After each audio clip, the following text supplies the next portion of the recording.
Well, trying to figure out this live thing. Am I live? I think I am.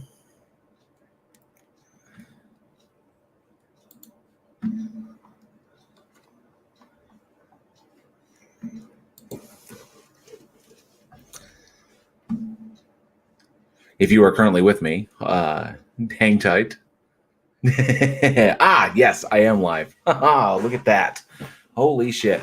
I'm figuring out StreamYard. Johnny gave me a referral over here, so it gave me a little bit of a bonus credit. So I'm still kind of figuring it out. I just got done learning OBS, and now I'm learning a brand new thing. So I'm live via StreamYard. There was no like blue button for me to go live. So when I went live on StreamYard, it automatically went live on YouTube. So I got some people here. So let's check and see who's all up in here. I saw that Mr. Malord said he was going to be too late for him to watch. So I apologize about that. But thank you, Mr. Malord, for stopping by. In case he watches this on the replay. Catnip Entertainment, excellent to see you. And Rob Parks as well, excellent to see you. I think Johnny, I don't know if Johnny's done or if he's wrapped up. He said he might be done by 10, but if he's not, then I guess he'll probably pop by here shortly. Let me see here. Christopher Music Channel, glad to see you. And Angel Gamer, awkward silence. It was there for a second as I'm trying to figure this out. StreamYard is interesting. It's definitely a lot easier. Now I'm only using the free option right now, so I don't have all the cool stuff because I was actually set on OBS. And OBS, I had like the background set up and I had everything, everything positioned correctly. And then I was like, oh, well, then Johnny was like, do StreamYard. It's so much easier if you want to add guests because, I don't know how long I'm going to be here. It's my first like legit. No, I did the AMA, which ran for a couple hours, but this is the first solo one I've actually jumped in because Johnny helped me with that one.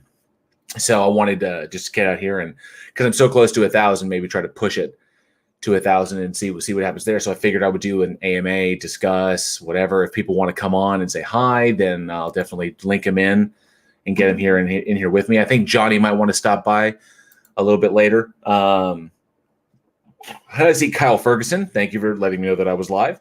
And Rob Park says Johnny is still going, but he's about to sign off shortly. Cool. So we'll see if he wants to pop by. And I know, and the Jordan was talking about, he wanted to chat with me about the new Amazon series Invincible, because it's based off of the graphic novel. And I just got done watching the show, which I think is actually better than the graphic novel, or the comic book by Kirkman. So I actually think the show is better. So I'd love to discuss that with him. But I guess we'll find out. Namely, Angel Gamer says it's going to lurk for now, but I'll be back. I will see you when you get back. So yeah, this is like my second like legit live stream. So I'm not as versed as say Irish Demon or Johnny O in doing this. Yes, Robert, the show is excellent. The comics are okay, but because it's animated, because it's not live action, they were able to do a huge amount with the show that they could not do in the comic books. There's just a better effect. It's more immersive, obviously, than the comic book is. When you're going from like comic like The Walking Dead, you're going from the comic book to live action. You're obviously limited in what people can do because it's not a comic book. But in this one, you're going to animated, so you're basically just watching the movie version of the comic book, and it's really fucking good. So I was really impressed with Invincible. Hey, Charlie Welch, good to see you. The only man you never make a bet with. So glad you're here. And man, oh man. I guess the first thing I'll say is that I see a bunch of people here who stopped by Week in Horror. Week in Horror, we go live tomorrow, 7 p.m. as normal. We'll have our show. And I want to let everybody know, because I know our patrons got the message today, because our new patron stuff goes out at 7 a.m. at the top of every month. Or if you even look at the Patreon, the public can see the messages, the monthly messages we send out to everybody, so you can actually read them there.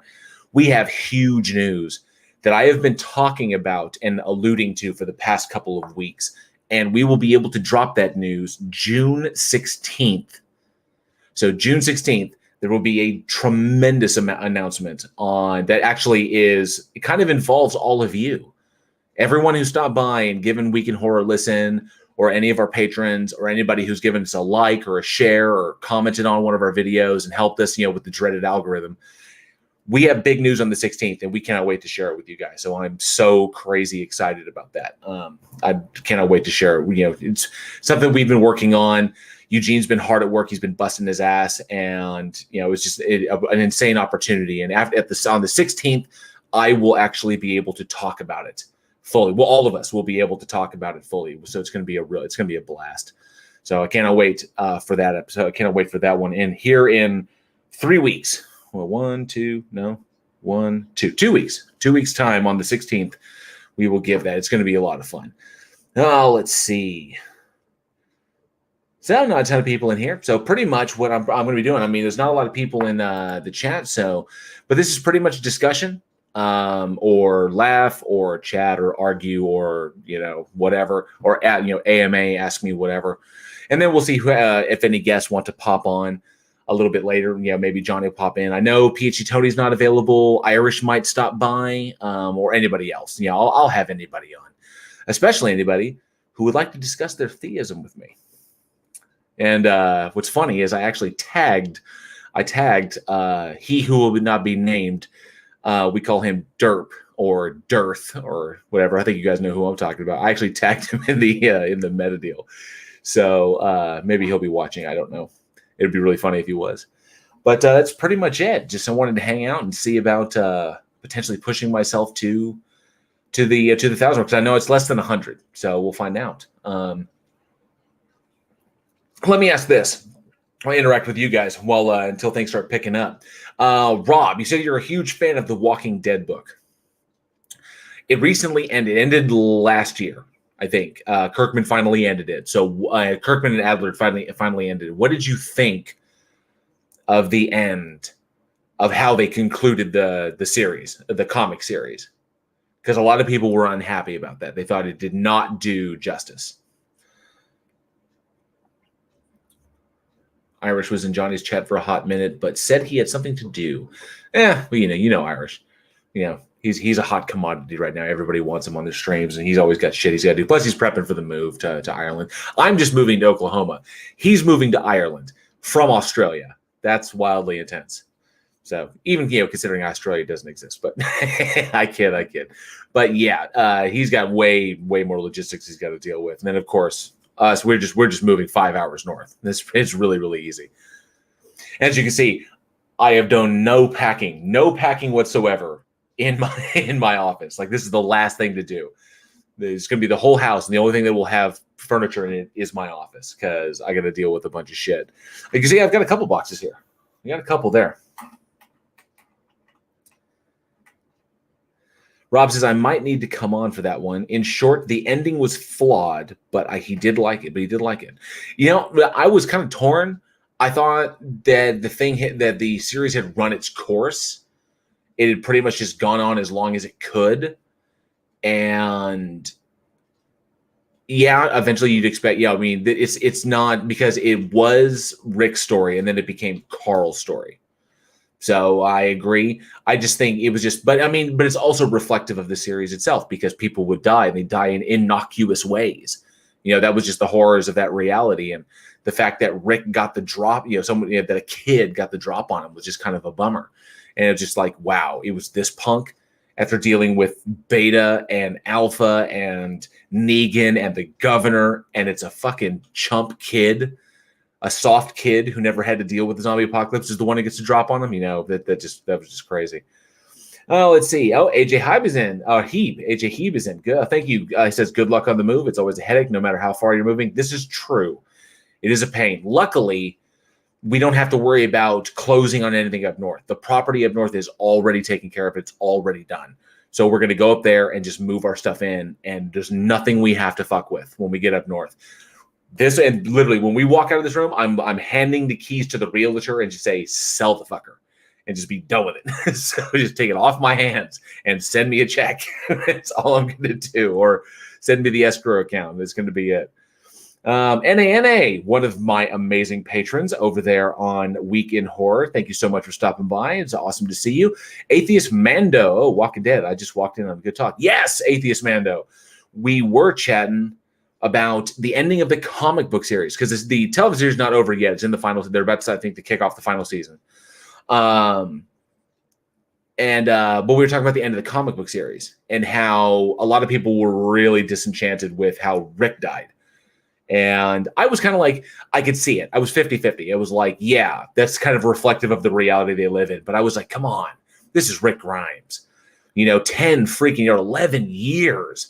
And then he's gone through the governor and he's gone through gone through cannibals, gone through fucking Negan, the alpha, beta, and all this shit. And then it's a punk chump kid who never even had to deal with the apocalypse, who gets the drop on him. I was just like, that just broke my heart. Rob Park says, Charlie says, my move took 3 trips with the Dodge. Haha, he travels light. This is going to take a big ass. To do this house is going to be, because we've been in this house almost 7 years. So it's going to take a big ass U-Haul, like a big one, in order to take care of this shit. Let's see. Rob Park says, Rick's death didn't really bother me. I agree that Rick's death shouldn't have been heroic. It was just a rushed epilogue for each of the characters. This is true. Plus the Walker sideshow subplot, the Walker sideshow side plot was too. Yeah, it was kind of dumb. I think he pulled that from Shaun of the Dead, because in Shaun of the Dead, when they were doing the kind of like denouement at the end, they were showing you when Shaun is channel surfing, and one of the channels he sees that they're using zombies for like game shows and shit. So I think that idea, that's where it struck me. I was like, Shaun of the Dead did that. Now I can see why Kirkman and Adler did that. And Lindu at Speed. Hey, good to see you. Thank you for coming in. Thank you for stopping by. And ANA says he's on season 5 of The Walking Dead. You got a lot of seasons to catch up on. And don't worry, there's some moments where it kind of drags, but there are some fantastic moments. Like the final showdown between Negan, and obviously when you get to Negan's introduction is pretty amazing. The showdown between Negan and Rick, the Beta and Daryl fight is next level epic. The characters are all badass and awesome. So lots of cool fun stuff. And Clive Wells says, hello, Ghosty. No ghosts in this place. I don't think. No, but there's no ghosts here. No ghosts here. I'm afraid of no ghosts. Let's see. Oh, yeah, I remember that in the Shaun of the Dead, but the idea that anyone would allow the sideshow to exist is ridiculous. Yes, it would be ridiculous. You put the fuckers down. That's what you do. You put them down. Oh, he muted right after he heard The Walking Dead. Yes, definitely mute, because I don't want to give any spoilers, because there's good stuff. Season 6, 7, 8, 9. Even season 10, there's good moments to be seen. There's a lot of good things there, so I don't want to spoil anything for you. Angel Gamer says he says I'm rooting for the zombies at this point. Eventually, the zombies will win. Atheist Mando, I didn't believe the Rick death was worthwhile. It wasn't full circle and didn't have much impact because it's someone we didn't get to connect to at all. I think Rick would be more tragic if he died. We'll wait to see what happens in the series. Because in the TV series, supposedly there's like some Rick standalone movies that are being made. So I haven't heard anything about those. Like Andrew Lincoln has been very mum on what's going on with it. So I have no idea what's going on with those. Facty is in the house. Hey, Facty, good to see you. All right. And Linda with Speed. Hey, JL, did you keep the box? The box. What? I don't. That's either a reference or I'm forgetting something, because I've got a lot of shit going on. So if I'm forgetting something or not picking up a reference, explain to me, because I do not know. Atheist Mando says I ran out of room by a walker and sees Carl waiting from the other side. Yeah, so Rob Parks, yeah, you're correct. Rick is coming back in the movies. That's right. So,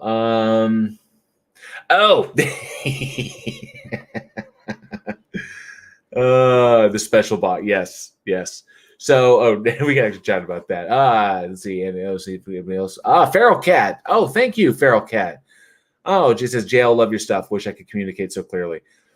I appreciate that. I really, really do. Irish Demon made a similar sentiment on one of his live streams. That when we hear something like that, it absolutely is amazing, and I appreciate it so much. I mean, I know I haven't put out a ton of stuff. Unlike Irish Demon, I really try to focus on quality, and I want to do the best. So, do the absolute best that I can with my stuff. But I do. I'm kidding. I'm just breaking his eggs. But yeah, I try to put out the best that I can. I know it takes time. I'm no longer in a 9-to-5 job at this time. I am literally a free agent. So I'm looking forward to having more time to know this once we get this moved over and done with. So hopefully I'll be able to get there. Now let's see what's going on. And it was Feral Cat, and the Jordan. Good to see you, sir. What's up, fuckers? How are we doing tonight? I hope we're doing well. I hope every single one of you is doing good out there tonight. Yes, Facty, you are correct. I have not touched this office as yet. Like, nothing in my office is probably going to be the last thing the last thing I do. So I'm really, really moving slow. I'm really dragging my feet on this. But the rest of the house, we're clearing out. And you know what I'll probably do, because I promised that I would probably do I would do like a walkthrough video of everything in my office. Because I know that there were some people that looked around and said, oh, yeah, I'm like living in a museum of like haunted artifacts and shit. But there's cool stuff like in those glass cases, and like my dragon collection, the stuff I've collected from around the world, stuff from my past, just really, really some things that were made for me, some cool autographs and various stuff that's in the back. So yeah, definitely. I hope to maybe when I'm putting the office back together again, I can actually do something like that and share it with y'all. Let's see. Oh, yes, we were talking about the special box from the movie The Special, because apparently I'm a bit notorious because I showed a movie in the Week in Horror Discord channel called The Special, and there was something special in the box, and it was really gross. So let me see here. We have like that. Glober Mom is in the house. Hello, Glober Mom. So good to see you. And Elizabeth S., good to see you as well. I know we were chatting earlier. Glad to see you stop by. Kyle Ferguson. Oh, thank you very much. Yes, that my wife actually got that for me. That canvas, Lovecraft on canvas, is actually really, really good. I fucking love that image. He hangs over there and looks over my shoulder when I'm not writing to remind me, you need to fucking write. Because I do need to write. I do need to finish my second novella while I'm still trying to get my first novella published. So... there's Commander Darklight. Commander Darklight is rocking the house. Thank you so much for stopping by there, Chief. Kyle Ferguson, my favorite Lovecraft story would have to be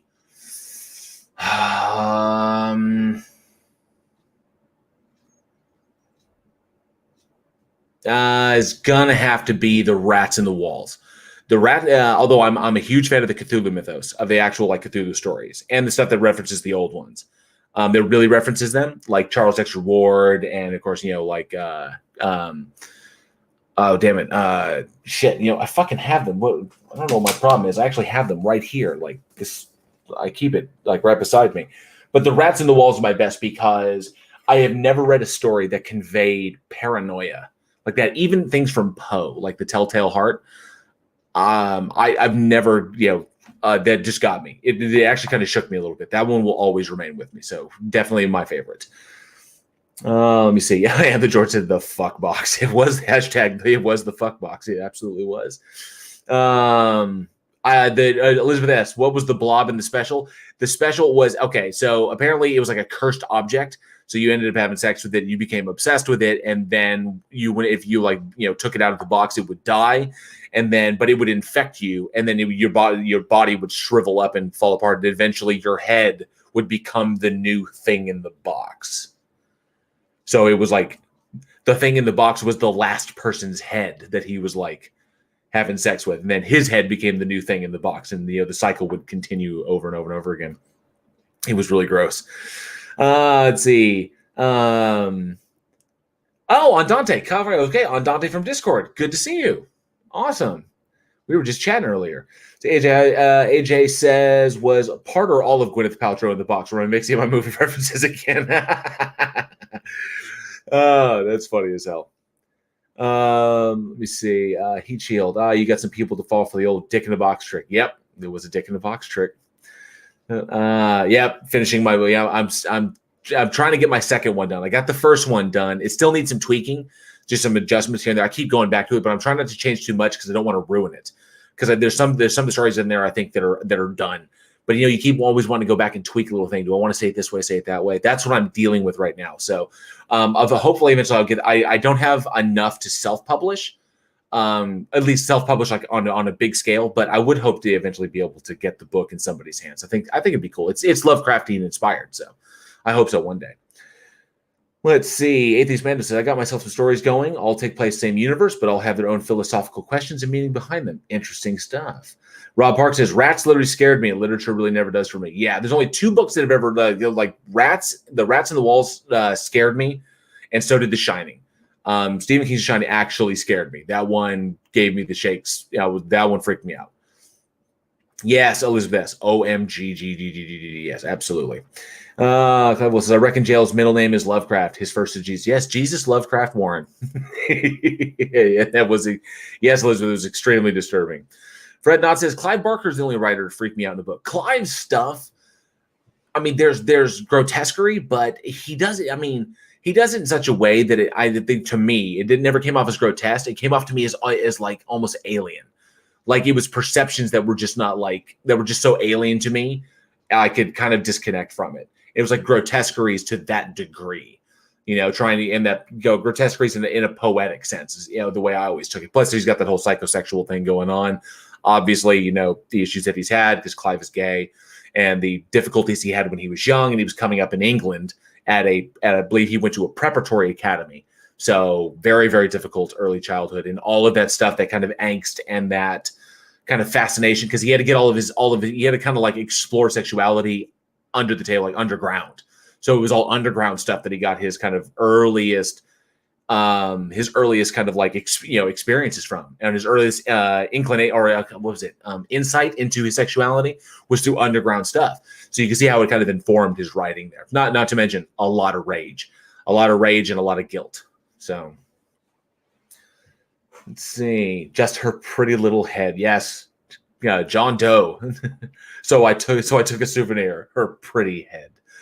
Let's see. Glory Bombs. Ooh, Clive Barker's Nightbreed was good. Nightbreed was excellent. And don't watch the original theatrical cut. Watch the director's cut. The Clive Barker cut of Nightbreed is excellent. The theatrical cut was crap. Yes, Titan Uranus. Thank you so much for joining us. Awesome.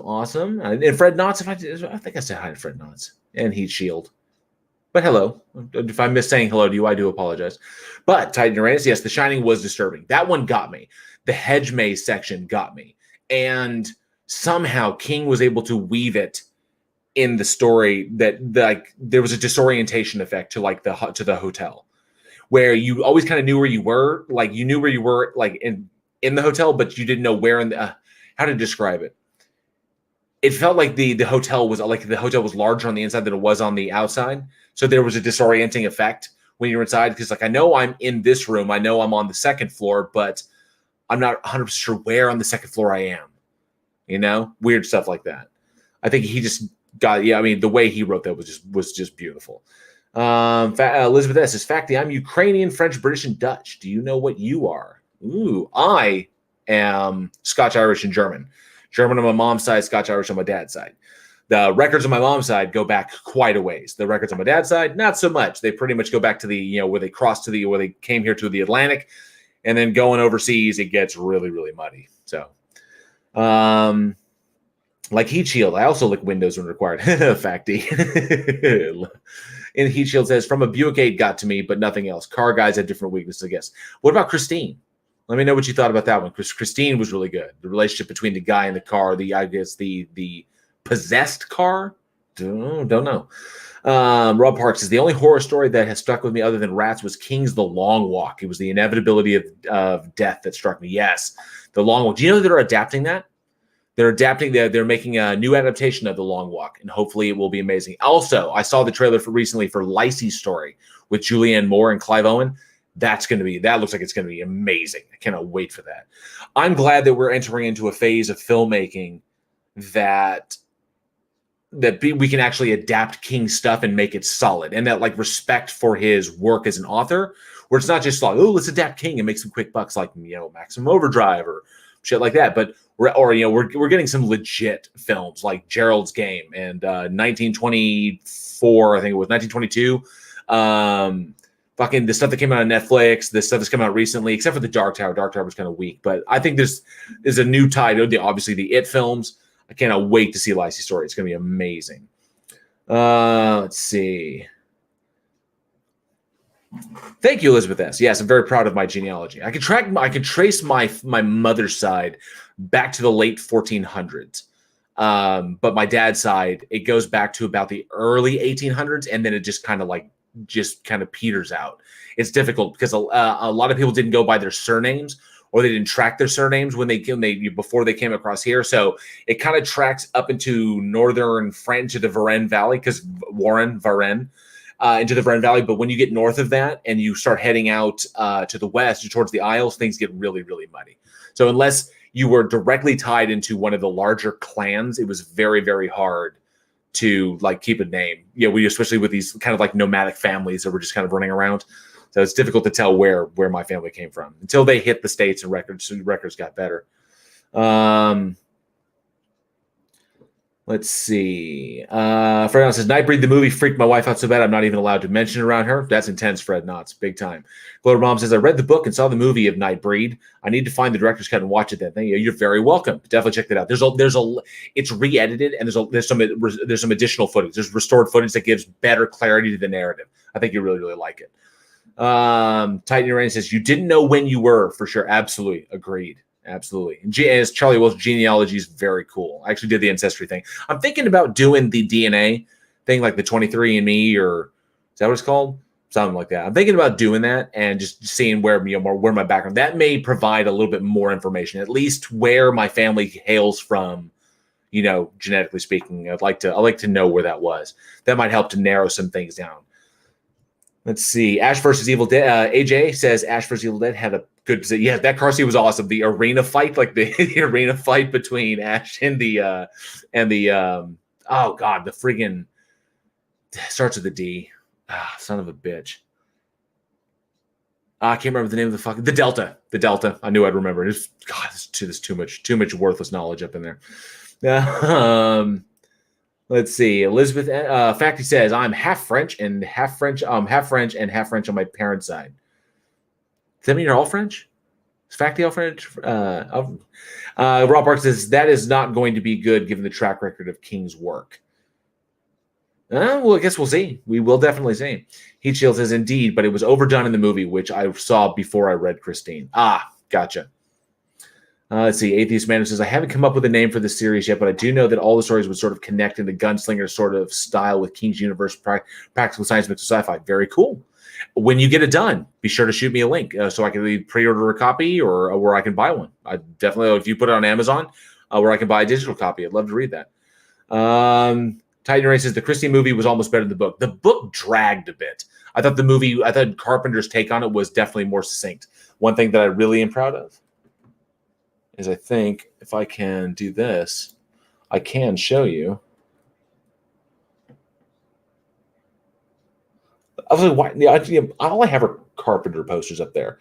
I've got the Apocalypse trilogy, and then of course my man Jack Burton, Big Trouble in Little China, and I got Christine because that poster is fucking amazing. I fucking love that poster.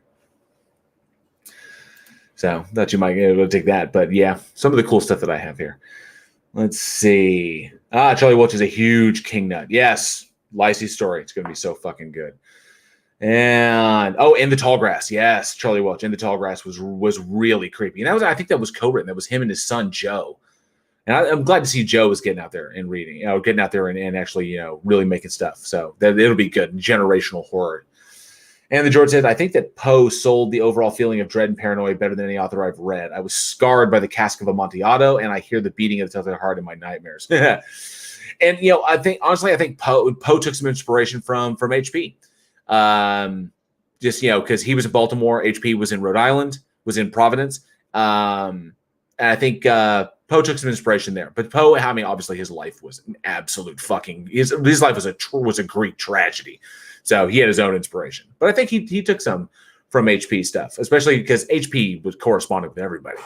So let's see. Clive Wells says the majority of my ancestors were farm laborers. Oh, it jumped on me. Now I know how Irish Demon feels. We're farm laborers in the country around London, all English. I was able to trace back my ancestry on my mom's side to an accountant who worked for the royal family. That was it. It was like it wasn't royal. He wasn't a noble. He was just an accountant, no title, who just happened to work, I guess, for the royal family, work on the coffers or work with the. I'm not even sure the relationship. It's just that he was an accountant. He worked with money and he worked for the royal family at times. That's all I know. So. Let's see. Elizabeth's part of this fun. Oh, yep. Elizabeth says, jail, how? How what? I'm not sure. I might have missed something. Charlie Wood says, Dark Tower should be an HBO series. Just too big. Agreed. 100%. Elizabeth S. from Saskatoon. Very cool. And I got to agree with him there. But she's up in Ontario. Hello to the frozen dominion of the North. I used that in a previous video. AJ says I was going to do 23andMe, but decided to listen to 46 and 2. Fucking tool, baby. Yeah. It's a Delta 88. That's true. Fact says Heat Shield says professional window lickers are paid well in the aerospace industry. It's the final stage of polishing before goat balls are dragged across the glass. Very nice. Pays well.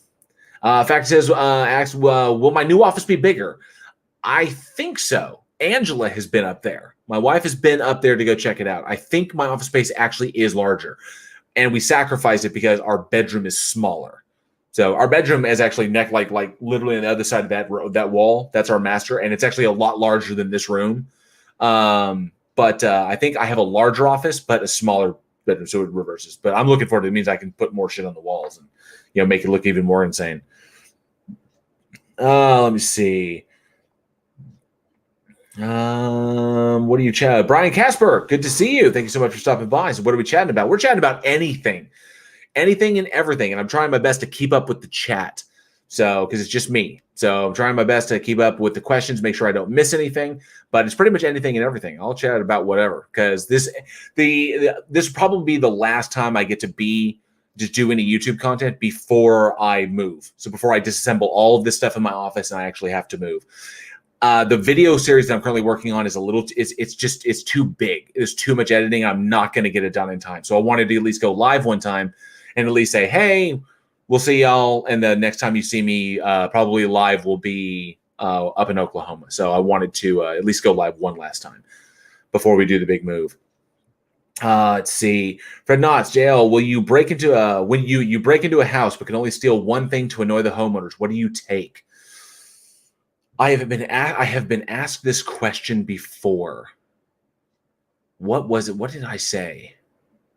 To annoy the homeowners, I've broken in and I steal only one thing to annoy them. I think my answer was the cap to the toothpaste. The caps to all the toothpaste. Rob Park says Horns was a good book. Yeah, Horns was a good book, and I thought a decent adaptation. I thought it was good. I thought Daniel Radcliffe and Juno Temple did really well in that. Elizabeth says, JL, have you gotten your vaccine yet? I have actually not gotten my vaccine yet. Now, the reason for that, and it's not a justification, but the reason for that is because I put my notice in at work. And when I put my notice in, there's nobody around to replace me, and there was no one else who could be on call. And if I got sick, like if I got the vaccine and it knocked me down, there'd be nobody to be on call at work. So emergency calls, I wouldn't be able to come out for because I would be ill, just on the off chance that I had an adverse reaction. And I didn't want to risk it because if I can't be on call, then nobody can be out there, and it severely delays our response time when it came to emergencies like floods and power outages and stuff like that. So I forewent it because I was essential anyway. So I was going to be out there. So I was like, you know what? I'll wait till I'm out of work, and then I'll get the vaccine. Once everything is settled down, then I'll get the vaccine, and then I will have time if there's an adverse reaction to be sick. I just didn't want to like waylay myself, in the middle of all this craziness. So I've just been holding off. So I will get it. I'm just, it's just I can't afford to be dropped for a moment because Angela got it. She got the Moderna, and on the second shot, it laid her the fuck out. So she got crazy vertigo. She had to leave work. It was just wild. So for about 2 days, she was done. And then, it obviously went away. But I couldn't afford to lose 2 days for that to happen to me. So I couldn't risk it. Let's see here. So I'll get Charlie Welch. Lock and Key was a Joe Hill comic, I think. I think you're right about that. And not a bad adaptation. I'm curious where they're going to go with it. In fact, says Heat Shield, tell me about it. I could have had that job, but heights scare me. The Logical Hillbillies in the house. Good to see you. Says, I can't watch movies anymore. I got twin autistic 12-year-old boys. Kudos to you, my friend. Good. Oh, wow. I know that's a challenge. I know that's a hardcore challenge, but kudos to you. If I get to sit still for more than 20 minutes, I'm falling asleep. I had no doubt, man. Props to you for in the parenting department in the it's hardcore. So I got much respect. Let's see, Atheist Mando. Oh, where'd it go? Shoot. Let's see. We're likely the same neck of the woods. Says Titan Uranus says he's likely. Atheist Mando, we are likely from the same neck of the woods, and most of the bootlegging occurred in my area. That's nice. Elizabeth says, what do you do for work? I was a maintenance technician. I still technically am, but I'm freelance. So HVAC, which is heating, ventilation, air conditioning, plumbing, electric, you name it. If you live in an apartment and anything goes south, I'm the guy who comes and fixes it. So it's pretty much my job. So I was a maintenance technician. Let's see. Jordan says, JL, got to head to bed. Hope to talk to you about that thing we talked about. Love you all. Good night, everyone. Good night, Jordan. Good to see you. So glad you're able to stop by. But yeah, we will definitely chat about that. Tony Regime is in the house. Good to see you, Tony. All right. And Facty, Heat Shield nozzle sniffer sounds like fun. Oh, pardon me. KCA Randy's in the house. Good to see you. Greetings to you. Let's see. And then of course, Heat Shield says take the TV remote. Also a good one. Oh, thank you, Elizabeth, sharing my channel on Facebook. I do appreciate that. I really do. We need all the help that I can get. Let's see. Rob Parks Demon's Head. That is what I would take. To steal his hat. Charlie Commander Darklight would steal the toilet paper. Yeah, there you go. Clive Wells would steal the shower head. Cat of Entertainment says the coffee maker. See, there's many things you can steal. I think I said the caps off the toothpaste because then the toothpaste hardens. And then you constantly have to deal with it. And if you happen to go too long, you got to dig all that crap out. And especially if you're in a hurry in the morning, that's the one thing you don't want is then you have to sacrifice. You're like, screw this, I don't have time. Then you go to work and you haven't brushed your teeth and it's all funky. You know what I'm saying? Says no, Joe Warren, you take the light bulb from the fridge. They'll hate that. Jordan, I see. See, all kinds of interesting things you could steal. Clive Wells says that would drive me nuts. Yeah, that would probably drive me nuts too. The correct answer for what you should take to annoy the homeowner, the floor. Well, yeah, I think that would annoy anybody. Especially annoying if the home has a basement. Yes, AJ, that would be extremely annoying. It says, let's see, Heat Shield says, steal all the entertainment system remotes, replace them with dollar store or universal remotes. Oh, that's just cruel and unusual. Clive Wells says, that's how Nathan Thompson got his 8 shower heads. He stole them. I have no doubt about that. And Titan Uranus says, steal the light bulbs. They're a pain to replace in the dark. Yes, they are. Well, except for me. Being a maintenance technician, I can replace a light bulb in any condition. Tony Regime says, I was watching Metropolis the other day, and the audience in the dance scene looked like Nick Cage lookalike competition. It's fucking amazing. Oh, I have to go back and watch that scene. Because it seems like that seems correct. I have to go back and see that. That's hilarious. And Globrom says the second shots are more potent than the first. Yes, that is what I've heard. So that's if I get knocked on my ass, I need to be able to make sure I have time to be knocked on my ass. And Fred Knott says probably he stole them all from Witless, no doubt. Let's see. In fact, he says he would steal one screw from each cupboard hinge. That's just so that they're slightly off. So just it has that just slight angle off. That's awesome. And Titan Race says the reaction to the second shot is more intense than some people. Yeah, it was pretty intense on my wife. It put her on her ass. Rob Parks says +2 subs since I came on the chat. It's getting there. Awesome. Thank you. That's freaking sweet. Appreciate that. Let's see what we got here. Some great answers, chat. Glad to see everyone's evil side. Yeah, it's nice to see the little gremlins that I have running in the chat, the things that they would steal. So what would someone steal from me? Because I can pretty much deal. The shower head would be really fucking annoying. That would be so obnoxious. It's not just something. That's not something you can just go out and just like replace real fast as a shower head. That would be so obnoxious. What else? I think that might be. I think the shower head is the worst one I heard because fuck, I can deal without light bulbs. That's fine. Maybe all my Ethernet cables. If I just steal all the Ethernet cables, that would be really fucking annoying. Let me see here. Let's see. Casey Randy got his second Pfizer shot today. Well, I hope you were doing okay. Like I said, I think Globron was saying, the second one can be pretty intense. So I hope you're doing all right. Elizabeth S. says, Jill, I just got my vaccine today and the injection site is hot. Is that normal? Yes, that is normal. Heat and pain at the injection site is normal.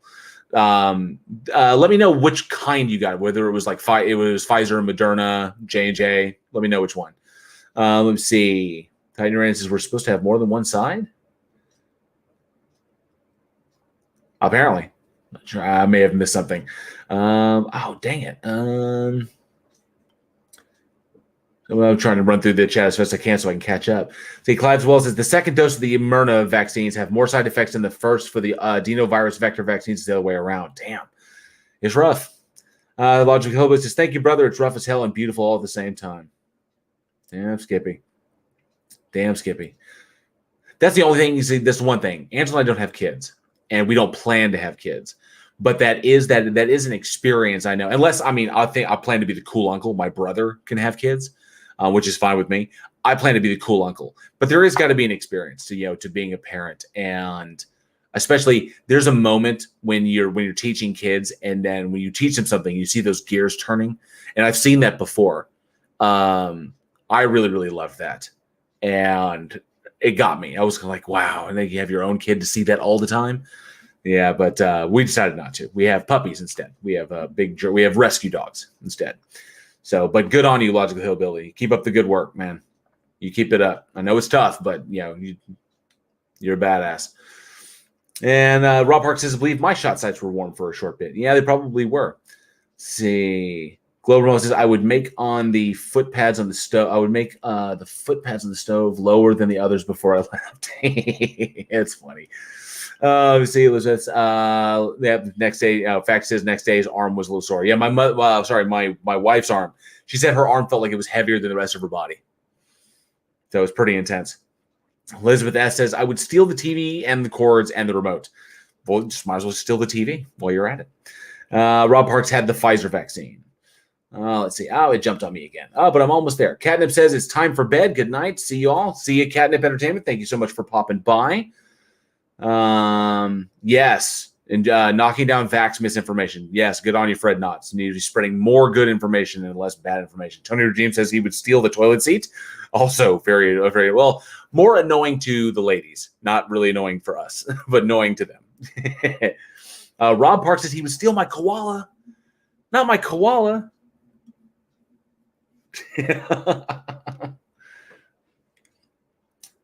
Let's see here. And Commander Darklight says, how often do you check the toilet paper before you sit down? Taking the TP can then be a real pain in the ass. But I see what you did there. And it would be a pain in the ass. Unless you're just an absolute disgusting person like I am and you just use a towel. When I'm out of toilet paper, that's what I do because I'm gross. And then I take the towel and throw it in the wash. So, but sometimes you gotta do what you gotta do. If I was outside, it would be leaves. You know? AJ says, I got my second Pfizer about a month ago. I was a little woozy and lightheaded for a few hours, felt better after a sandwich and a nap. Yeah. I've heard some people have nothing. Some people it just completely floors them. So I'm just kind of, curious about it. Leo Bates is in the house. Yes, it is never a dull moment, Mr. Bates. Master Leo Bates is in the house. And Titan Race says, Pfizer seems the most effective. It's what I got. I'll probably end up getting the Pfizer myself. Let's see. To regime or put clean film over the toilet bowl, but under the seat. That's it, especially if you're, for the guys. Oh, no, the girls too. Yeah, because they got to sit. That would be obnoxious as hell. Let's see. Who else we got here? I put all. Chris Roman's channel says I would put all the horror DVDs in the romance DVD cases and vice versa. That's cold-blooded. You're going to get somebody. There was actually a story once I read where it was the reels at a movie theater got switched. It was supposed to be a family film. I can't remember which one, but the reel got switched with The Hills Have Eyes 2. And I read that it was years and years ago. Obviously, the Hills Have Eyes 2 came out a long time ago. But I saw it, passing. It's like, what the fuck? It's like, who switched it? I can't remember what. I think it was a Pixar movie. And then the reel got switched with The Hills Have Eyes 2, which is hilarious to me. Let's see. Irish Demon Reloaded says, I have an idea. Uh-oh. He's thinking. And he says, koalas are vile creatures. Koalas are amazing creatures. That's my little buddy right there.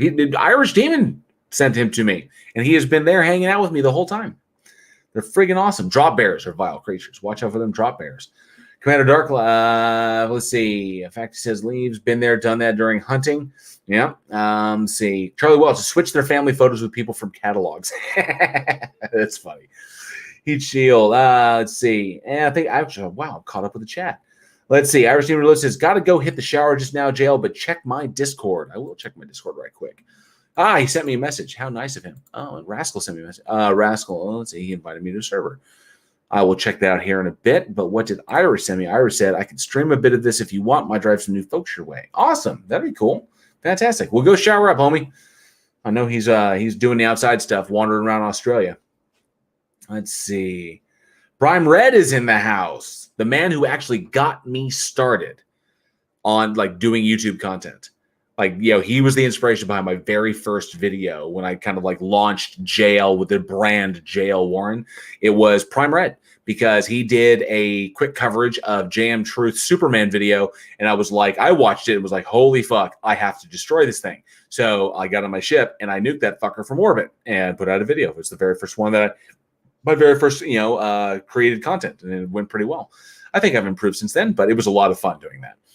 Let's see. Leo Bates. My friends call me Master. You rule, but got both doses for the whole family. No, nice. Rodent No Last Name. Rodent No Last Name is in the house. Good to see you, Rodent No Last Name. You are the man. He says, koalas are Australian, so they must be deadly. Everything is deadly down there. Even the Irish transplants. And Andy says, koalas feed their young shit. That's intense. That's wild. I did not know that. If that is true, I didn't know. I will confirm that. I will try and confirm that fact. Let's see. Prime Red is the man. Let's see. Nuking from orbit. Only way. You're right, Rob Parks. It's the only way to be sure. And Pro Chinchilla is in the house. Hey, Chief. Good to see you. I've seen a bunch of new names here. This is badass, man. This is so fucking cool.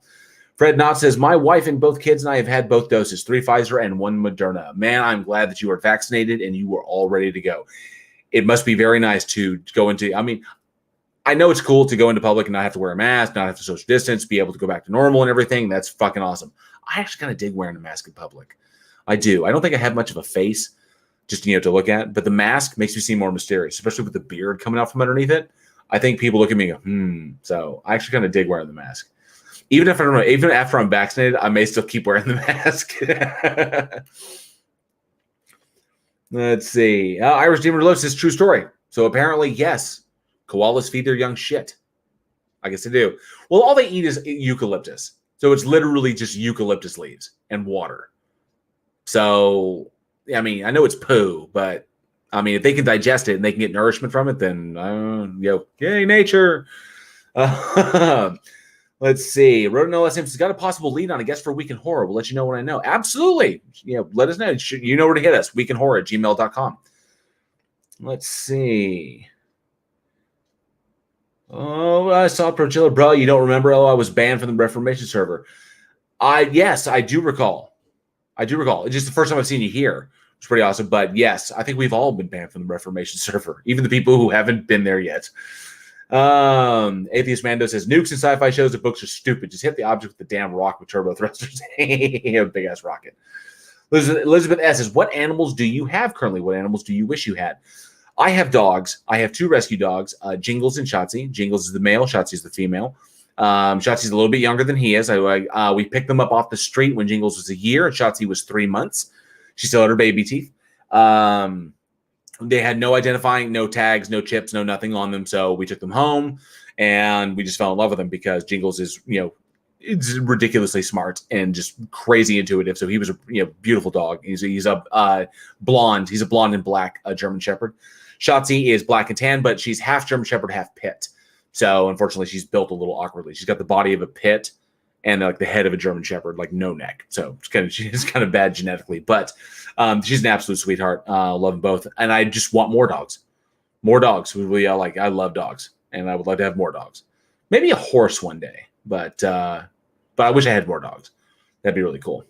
We just don't deserve. We as humans, we don't deserve dogs, and I want to give as much love to as many dogs as I possibly can.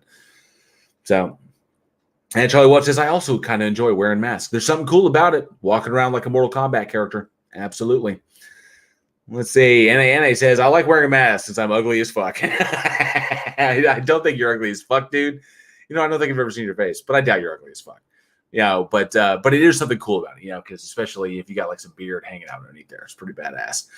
NA says, their own shit. That's wild. I did not know that. And see, Commander Darklight, who they feed their young shit to give them the gut flora to digest food better. Boom. Nature finds a way. I know it's life finds a way, but I was just, But anyway, but yes, there you go. There's the answer. Fred Knott says, I don't care. I didn't care about masks either way. I almost never go out in public. Health issues. Bay, stay home. Fuck people. That's the way it's got to be. Hang out inside. Rob Park says, I'm fully vaccinated. It's still weird when I have to still wear a mask. I just default to mask wearing unless I see the employees not wearing them. Yeah, it's a good idea. AJ says, I love Shepherds. My favorite dogs. They are so amazing. Shepherds are absolutely amazing animals. They really, really are. I love them so much. The closest thing I love to a Shepherd is a Belgian Malinois, and Belgians are incredible dogs. But they are so active, they've got to be in service. So I think Belgians should only be used by law enforcement, by military, where they have a legitimate job to do, like an engaging job to do every single day. Germans they need jobs, but they can be a little bit more aloof. They can be a little on the lazy side, and they're okay. As long as they have their one thing they do, they're fine. But Belgians have got to be going all the time, from wake till sleep. They've got to be going. So those are awesome dogs, though. Amazing. And he says, miss owning a dog. When you have the time, the energy, and the money, definitely recommend it. Dogs are amazing. Elizabeth S. says, I have a free-range pigeon and snakes. Badass. What kind of snakes? Big snakes, retics, anacondas. Small snakes like corn, rat, let me know. I'd love to know. Maybe some poisonous ones. Although I don't know if there's any poisonous ones up in Canada. Yeah, they're all down here in Texas, apparently. Because I think every venomous snake occurs in Texas. Yeah, so we have all of them. So let's see. Atheist Mando Reds has an excuse to wear a mask. Apparently he does. His face is a weapon of mass destruction, as is his personality. Let me see here. That's snakes. Snakes are badass. Let's see. Chris S. Good to see you. Says, JL, ever watch Dark Matter's 2525 Power Corrupt series? I have not. I will write that down.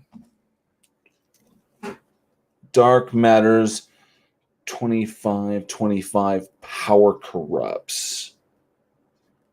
I will give that a look. Interesting. Whoop. I dropped my pen. Let's see. Rodin Sam said, we just had our first Wasteland weekend in over 2 years. Getting ready to get my Mad Max cosplay in December. Boom. There's no gas, so everything goes to shit. Love it. Anna says, I am wearing glasses and not drunk. What the hell is wrong with you?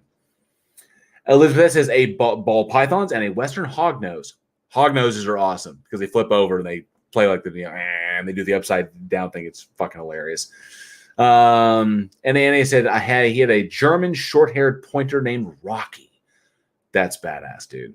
And German pointers are really cool. That's really sweet. And the cool thing is that when you do decide to get a new dog, is that the love that Rocky taught you that you will pass on to the next dog. And that dog's life will be even better for everything that Rocky taught you. That's the beautiful thing about dogs. And it's still, and we had a bit of a scare. I'll be honest. We had a bit of a scare with Shotzi. We were really concerned because of her bad genetics. She does have hip dysplasia, and it's advancing a hell of a lot faster than we would have liked. So we have her on glucosamine and trying to get as much exercise, so much hydrotherapy as we possibly can. It's difficult because of the COVID restrictions, and of course with the move going on, it's just chaotic. But for a little while there, I was kind of gearing up because you never want. It's inevitable. You get a dog, it's inevitable. You're going to have to deal with it. But you don't. I mean, when it hits you, it shocks you. It's like fuck. You never anticipated. You knew it was coming, but you never see it coming. But luckily, we did not have to do anything. It's just about pain management and just making sure she has exercise and making sure she's happy and not in pain. So that is fantastic. I got great news about that. I'm very happy that my Shotzi will be with us for some time longer because she's only like 5 years old. Let's see. Let's see. Leo Bates says not in Canada, but no, Elizabeth S is in Canada. She's in Ontario. So let's see. Clive Wells says if I owned a pet, it would be a Velociraptor. They get big. Well, actually, no, they don't. Because they only get about as big as a chicken. It's the other ones that you have to worry about. The Dilophosaurs. Those are the big ones. Yes. Okay. Velociraptors, they're actually small. So you actually probably could have one and just feed it like, you could feed it like a dog. I think they get about medium dog size. They weren't that large. Let's see. Oh, Utah Raptor was pretty big. But the standard, I think the regular Velociraptor, I think he was only about medium dog size. Let's see. Prime Red says snakes. Why did it have to be snakes? Why? Because it's not rats. Let's see if you get that reference. Rob Park says, are there cottonmouths in Texas that they needed swamps to live in? There are swamps in Texas. Cottonmouth moccasins, water moccasins, do exist in Texas. They are all over. When I did my life-saving training, when I was getting my Eagle Scout, we did our training in Possum Kingdom Lake. And Possum Kingdom Lake is loaded with two things that you do not like, and that is cottonmouth moccasins and alligator gar. Both of those suck balls. So, but yeah, and I've encountered both in the water. They're gross. Cottonmouth moccasins, copperheads, coral snakes, western rattler, eastern diamondback, western diamondback, pygmy rattler, and I think this is pygmy rattlesnake, eastern diamondback, western diamondback, coral snake, cottonmouth moccasin, and the copperhead all live in Texas. Oh, and Gila monsters. Gila monsters also live here as well. If you're talking about just poisonous lizards. So yeah, I think that's it. I don't think there's another rattlesnake. The pygmy in the eastern and the western, but they all, everything is here in Texas because Texas tries really hard to be Australia because we also have crocodiles and alligators. Let's see. Annie says, "Facty, I'm drunk and high as fuck." So what's your? I wish I was drunk and high as fuck. I couldn't do the stream if I was. Let's see. Says someone just pulled a 4-foot caiman out of the creek that goes through my backyard. Pretty sure they aren't native to Kentucky. I have no doubt. Kentucky could have been brought up from Florida. You never know. See, Clive Wells says, I suppose it might have had something like feathers. Elizabeth S. says, I had a German Shepherd Rottweiler named Ella. I had to put her down at 3.5 years old to cancer. That's heartbreaking. That's sad. Yeah, German Shepherd Rottweiler. That's a shame. I bet she was gorgeous, though. That's just an absolutely gorgeous dog. See, dude, you should do some shots. I don't have any alcohol here to do shots. I don't. Chris Allen. Good to see you, Chris Allen. Thank you for stopping by. But I just don't have it. I'm always so concerned about getting drunk in a live stream. When I get drunk, I'm happy, but I also get opinionated. And I have, some of my opinions are pretty, and I wouldn't want to subject you to that. You don't want to see drunk me. You definitely don't want to see drunk me. Unless there's like drunk other people with me, then I know to like hold back and just be like the funny drunk. Otherwise, if I'm by myself, I'm be like, fuck this mother. And I don't think I need to act like that. It'd be silly. And Annie says maybe they're the size of a turkey. Possibly. I think Velociraptors might have been the size of a bird, a large bird. See, Atheist Man says, what we need a book on? Birch World, with a species trying to survive the heat death of the universe. That'd be fucking cool. Renee name. Reninin. I don't know how to pronounce that. I know Team did it one time. Says, when I went to the theater and viewed Anaconda when it was first released, I thought I would die laughing. That movie was unintentionally hilarious. You are correct. Let's see. Somebody says, you dig Wasteland Weekend. 5-day camp out in the real Mojave Desert. Boom. Post-apocalyptic costume required. 4,000 attendance pre-COVID. That's badass. I will look into that. Where'd my pen go? There's my pen. I'll make a note of that too. Wasteland Weekend. Sweet. Oh, let's see. Yes, Prime Red. He hates rats. He's scared to death of them. They were rats, Dad. Rats? Big ones. Charlie Wells says Cottonmouth, a.k.a. Masasaga. Let's see. And she was much younger back then. Let's see. If you're interested, I can send you a promo vid that's copyright free. It's pretty badass. Fucking A. Let's do it. Let's see. Rob Parks as well. It's about midnight, and so I am turning into a pumpkin. Thanks for the stream. As of right now, you have 910 subscribers. Awesome. Thank you. I really haven't been checking. I probably should look, but it looks like I'm 90 to go. I'm 90 subs away from 1,000. So hopefully maybe I'll push it there. We'll see what happens. Let's see. Elizabeth says, I had to put her down a month ago. Is there a way to send you pics? Absolutely. Let me see here real quick. I will do this.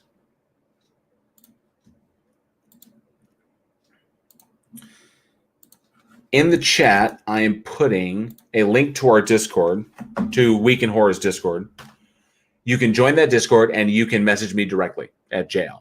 And you can message me there, or you can put it up in the horror chat or whatever you'd like to do. But that's our Discord down below where you can join our Week in Horror community and get all the announcements about my other show, Week in Horror. We talk about horror movies. Renee and me. Excellent. Thank you, Facty. I appreciate that. Rono says, sent you a link on Twitter Messenger. You can stream it here. It'll drop your jaw. I'm just getting used to this, so I'm not 100% sure about how to do that. Maybe I could figure out midstream, but I see it. Yes, I see that you just got me. Yeah, I just saw that link come through on Twitter. So thank you. If Johnny pops in, maybe I can figure out a way to do it. So that'd be pretty cool. I would like to show that. That'd be badass. Let's see. Anna says, fun fact, Jurassic Park movie used Deinonychus 5 to 6 feet tall and called it Velociraptor because it was a cooler name. Yeah, there was some goofiness going on there, but I do know they also built a life-size T-Rex, which is pretty badass. That movie still holds up today. It really fucking does. I love Jurassic Park. I think someone asked me what my top 5 films of all time were when I was over on Discord, and my top 5 films, Jurassic Park was one of them, but it was Touch of Evil, directed by Orson Welles, Charlton Heston, Janet Leigh, Jurassic Park, obviously, and then Carnival of Souls. Herbert Heck, the only movie he ever got to direct, is pretty much the inspiration for any zombie or like ghost thriller film. Has been around.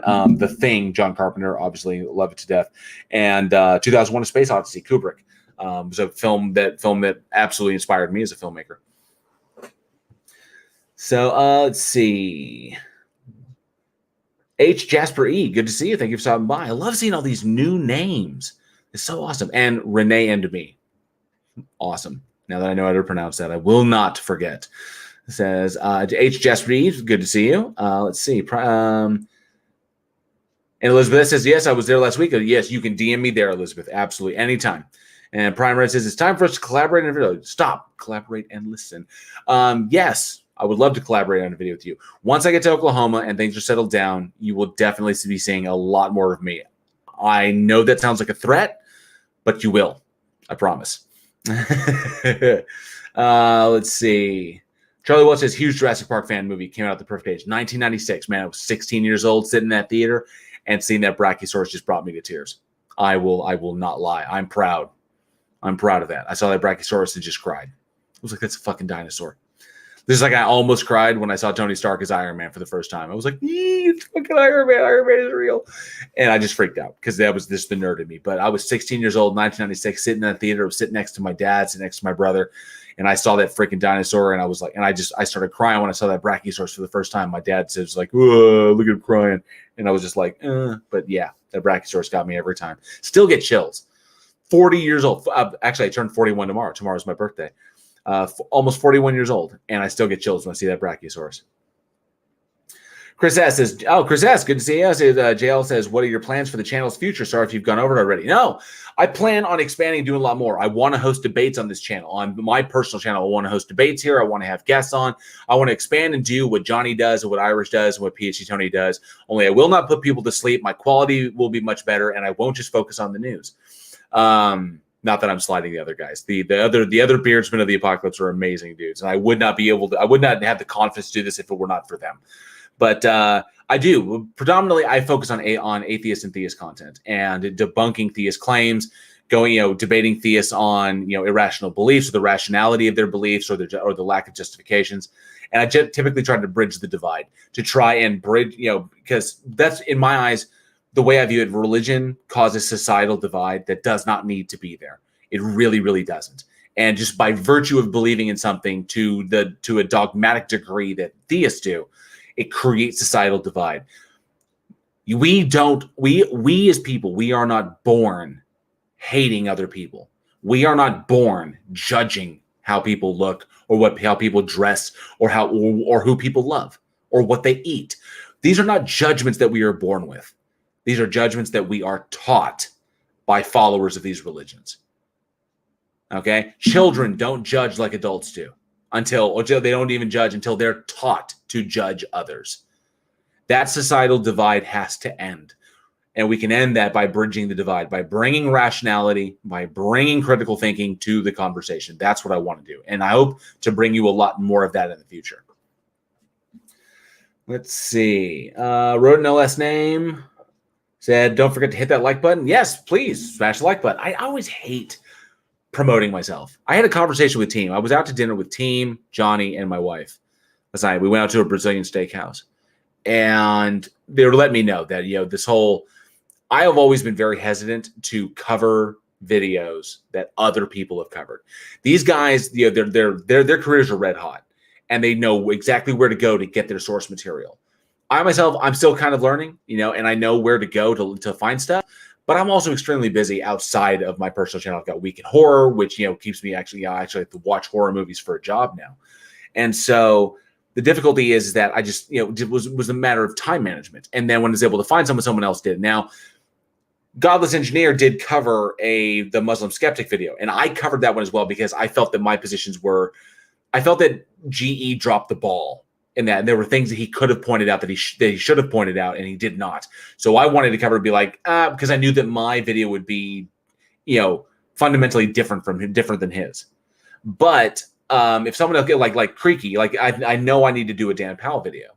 I know I do, but Creaky did his video, and it was so absolutely perfect. I agreed with every single statement in there. And Team was telling me, I need to kind of let go of that because I lacked a fundamental understanding of the algorithm, how the algorithm works for all of us. So covering other videos, I'm not going to say cryptic script. Those are his words. I'll say my own words, but doing that actually helps. So, and I always have a problem with, I'm very selective about what I want to talk about, the videos I want to go after. I always look at what other people have said. I don't want to feel like I'm coattailing anybody, and I want to give the best content possible. So, I'm constantly in this juxtaposition of questioning myself and imposter syndrome. Just, I got to let go of it. It's something I'm working on. Let's see. And I always hate shilling for myself. I always go like, yeah, hit that like button. I always feel so dirty to me. I always feel like I need a shower afterwards. PhD Tony's in the house. Thank you so much for stopping by, PhD Tony. It's good to see you. Let's see here. And one of the Beards with Apocalypse, AOC, I mentioned him and he showed up. That's how scary he is. PhD, in 8 days, I cannot wait to see your debate against Otangelo. That is going to be fucking amazing.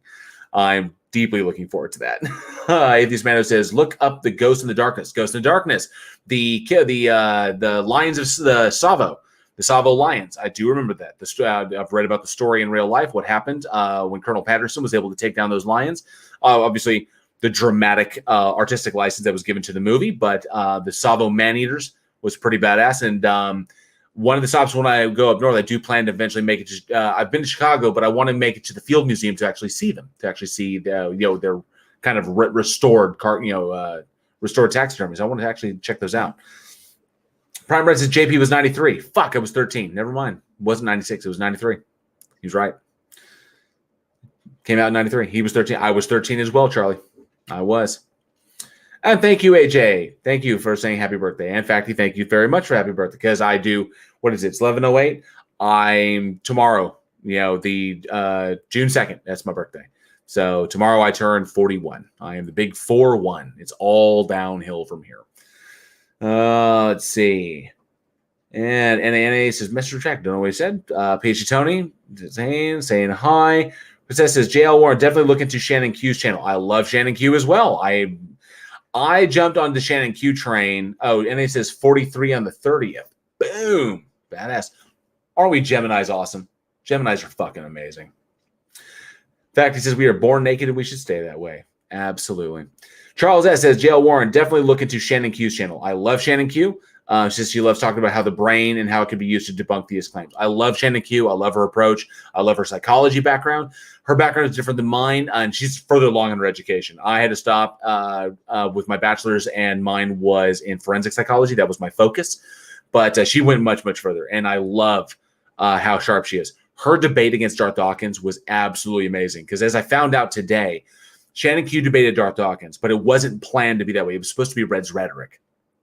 Reds was supposed to debate Darth Dawkins, and then he called out a couple hours beforehand. So Shannon was brought in last minute to debate Darth. It was the first time she'd ever interacted with the dude.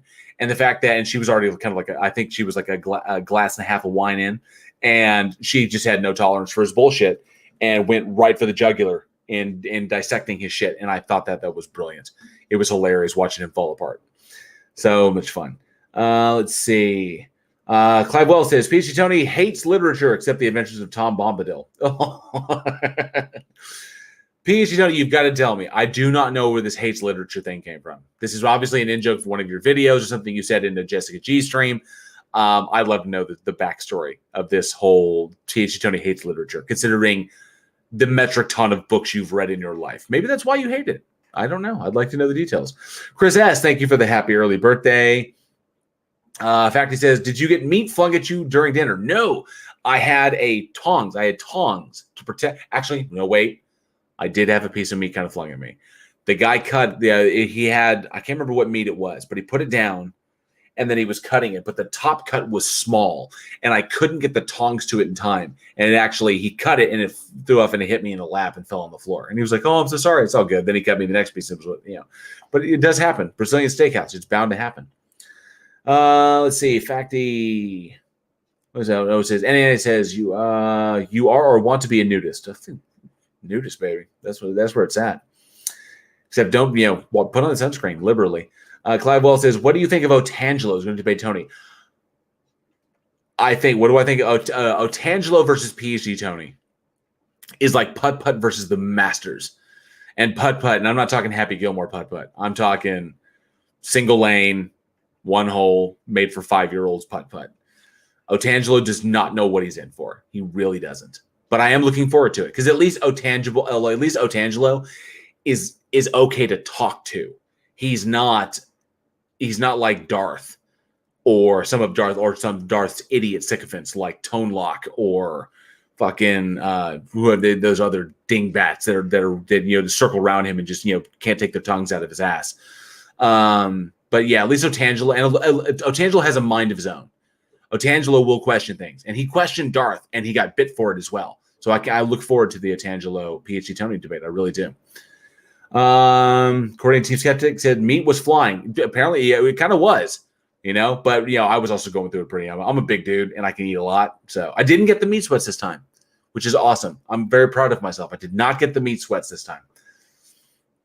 Let's see. NANA says, I did. Well, no, I'm not going to say that. That'd be kind of gross.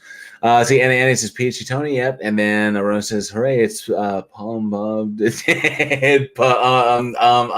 he went to the University of Thank you, Elizabeth. Happy birthday.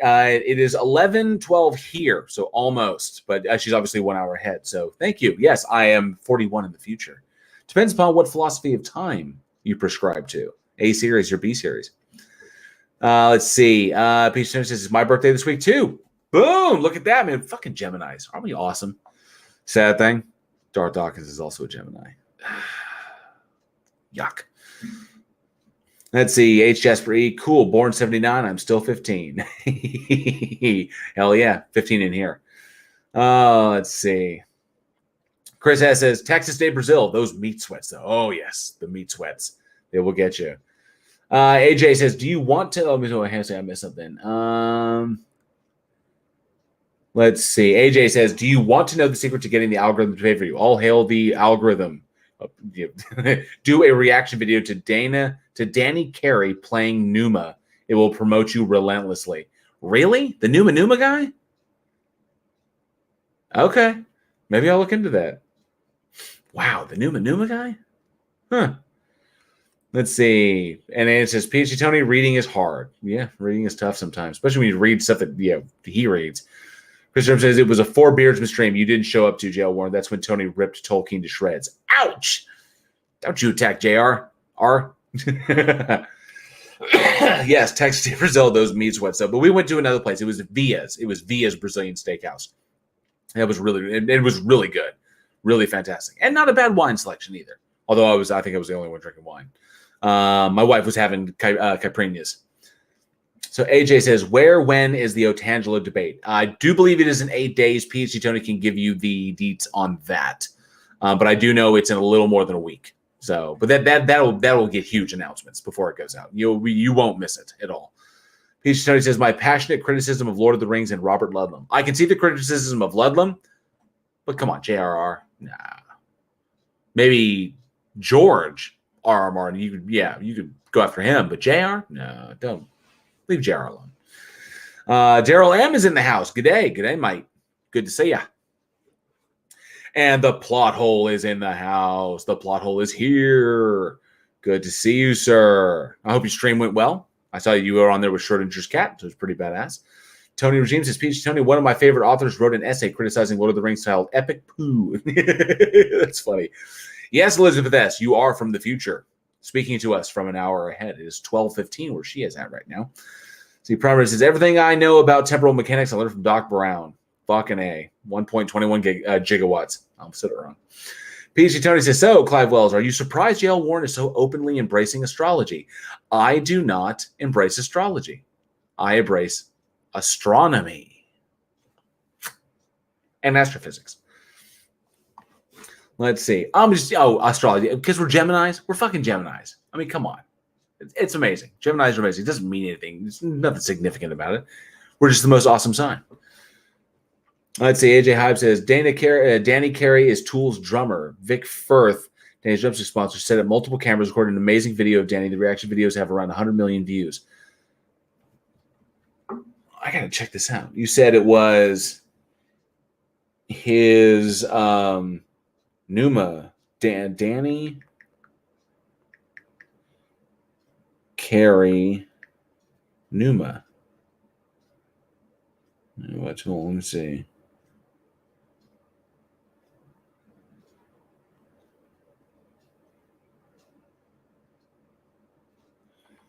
No, so let's see. Danny Carey Numa. Okay, so I see Vic Firth. It's on Vic Firth's channel. And cool. Okay, I see it. I have it pulled up. So I will give that a look.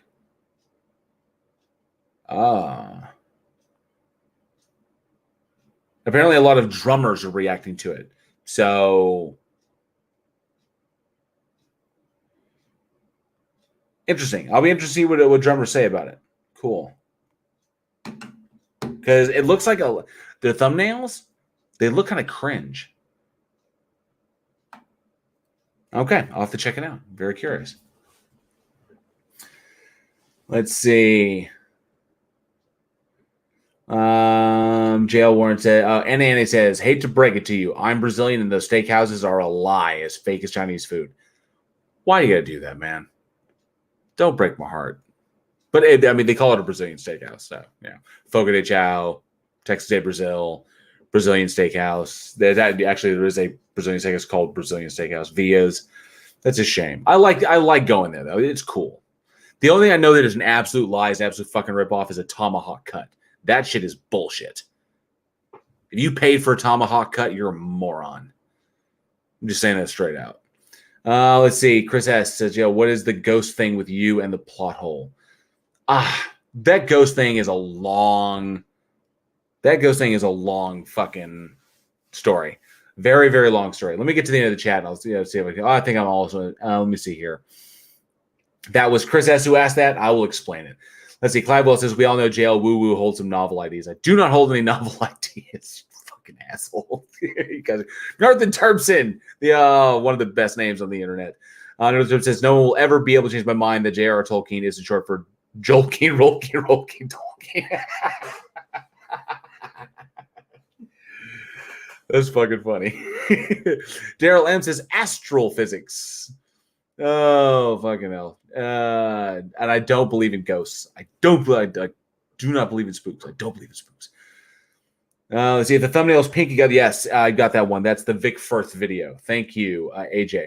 Atheist Man says, I want to talk about the stories I have planned, but I also don't want to come off looking like a moron. If you want to chat with me, I mean, the link to my Discord it was in the live chat. If you need it again, I give it to you. You can always message me directly. Just, you can always talk to me there. I think I can actually do it again. Yeah. That's the link to the Week in Horror Discord. You can always just join that, and you can always chat. You can always message me. I'm JL. Just message me directly on Discord. I'll be happy to chat with you then. Let's see. Okay, Tony Dream says, whenever I hear algorithm, I have a mental image of Tipper Gore's preferred contraception method. Yeah, that's funny.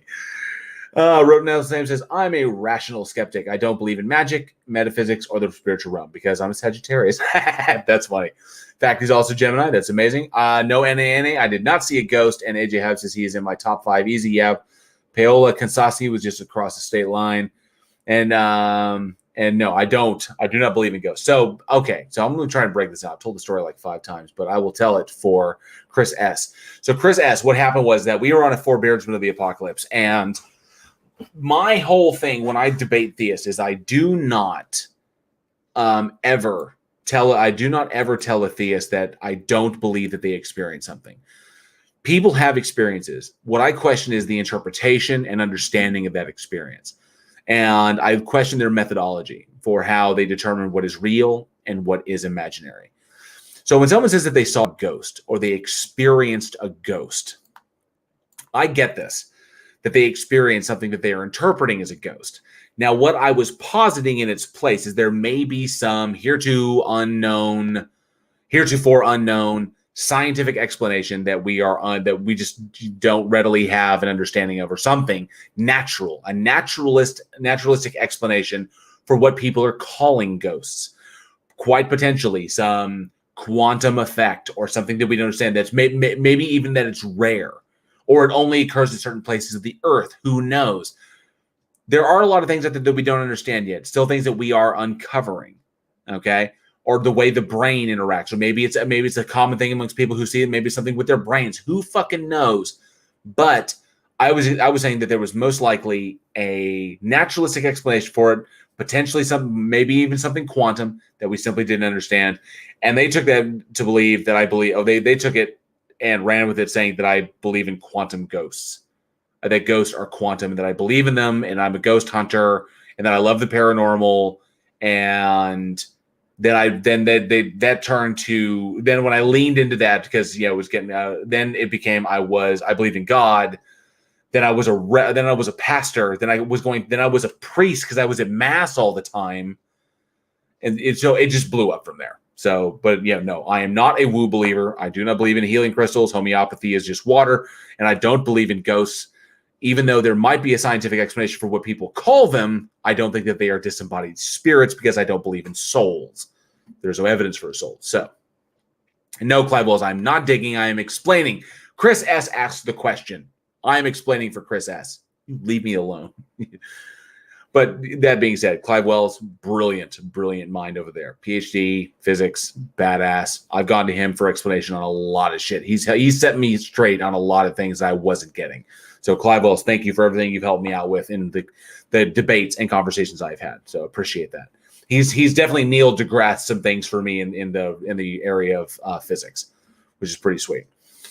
AJ Hayes says that's some Twinkie. Tell him about the Twinkie. Yes, Prime Red, if there is a steady paycheck in it, I'll believe anything you say. This is true.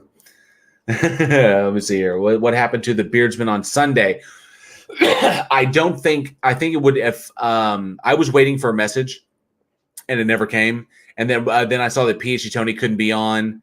that Johnny couldn't be on, and then Irish was in the middle of something. It was, so if anybody gone, it would have been me. But I don't have access. I don't have access to the Beardsman channel, so I couldn't send this to there. It would just be on my channel. So I think it was just people weren't available, and we don't have a community tab there, so we couldn't let anybody know, unfortunately. Let's see. In fact, it says tomahawks don't cut, they bash. They do, but tomahawk steaks are a fucking ripoff. Tomahawk cut steaks. A tomahawk cut is a cut of basically a cut of steak, and it is an absolute fucking ripoff. They only do it for the aesthetic value of it because it's like literally like 70% bone. Okay, it's absolutely ridiculous. You can look it up. Just look up, a picture of a tomahawk steak. It's fucking stupid. And people will pay like $150 for these damn things. And then it says, not saying it's a ghost, but it's a ghost. No, it's not a ghost. Let's see. What about the Twinkie? Yeah, tell them about the Twinkie. Let's see here. Roland says, I love the idea of spirits for good stories. Ghosts do make good stories. Ghost stories, we've been telling them for thousands of years. Five says, how do we convince JL that ghosts don't exist? You already did. Ghosts don't exist. You already convinced me. AJ says, I thought we were quoting Ghostbusters. Oh, they were. Yeah, you guys were. Let's see. Yeah, that's what Bankman said after one said, tell him about the Twinkie. What about the Twinkie? And it says, JL Warren, sorry, couldn't help myself a few days ago. I just heard my boss his boss thinks that their shop is haunted. 18 working there, never saw a thing. Yeah, it's a T-bone. It's just a stupid T-bone. It's fucking ridiculous. Let's see. AJ Himes says, I might just be too high to converse now. Ignore me and carry on. No, AJ. Continue on. Let's see. Wrote it no last name says, but I believe in ghosts. Like I believe in Hellraiser Cenobites. Don't even start with that Hellraiser 3 shit. Chris says, science, more science. Yes, absolutely. More science. The world needs more science. We should be funding more science. It is deplorable that science does not get more funding than it does. 0.02% or was it 0.2% of our national budget goes to NASA? Fuck that shit. They could get you could take 10% away from military funding and give it to NASA, and you imagine where we'd be with that. Huh? Oh, Lord of mercy. So let's see what it is. I kicked this off at 10 o'clock or comes before. It is now almost 11:30. I wonder where I am. These amazing people here in this chat. See, I'm going to check out the Numa thing. I am curious, or the Numa thing. Sorry, Numa by Tool. I'm going to check that out, but I do want to see how I'm doing. Let me go to my channel real quick. Looks like I'm at 913 subscribers.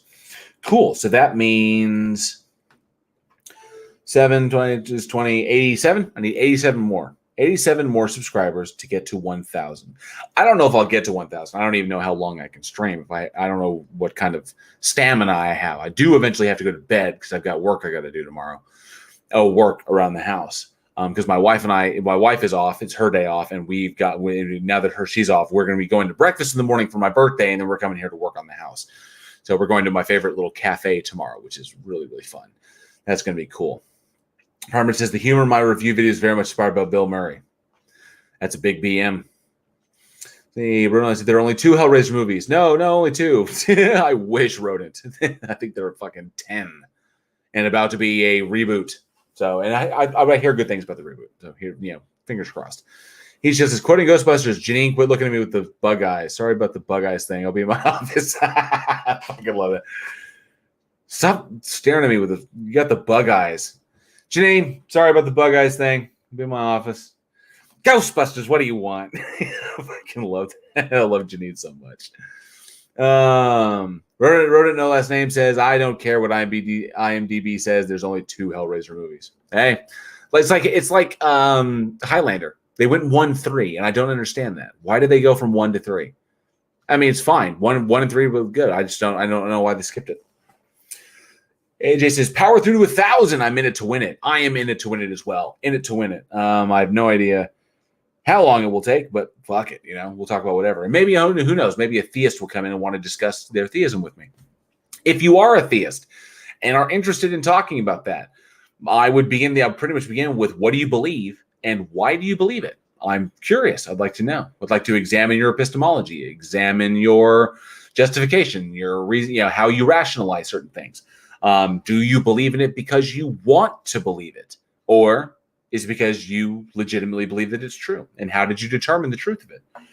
And the falsity of all other religions that are contradictory or counter to your religious beliefs. I'm very curious. So if that sounds interesting, then definitely, message me here. I'll bring you on the fucking stream. We'll chat it out. See what happens. Let's see. And then it says, work sucks. I die a little inside every time I punch in. I used to at my old, and not this most recent job. I loved working for that company. I loved it. Every day was amazing. It's why 2 years went by in a flash. I can't believe it was there for 2 years. Before that, I was with another company for 6.5 years, where I literally left because I thought I was going to die. And I was not going to die in that stupid fucking convenience store. It's not worth it. I don't care how much money they were dumping in my pockets. Fuck them. That was not worth it. So now I went to a job that paid me more money, and I didn't care because it was an amazing experience working there. I learned so much. I got universally certified in HVAC.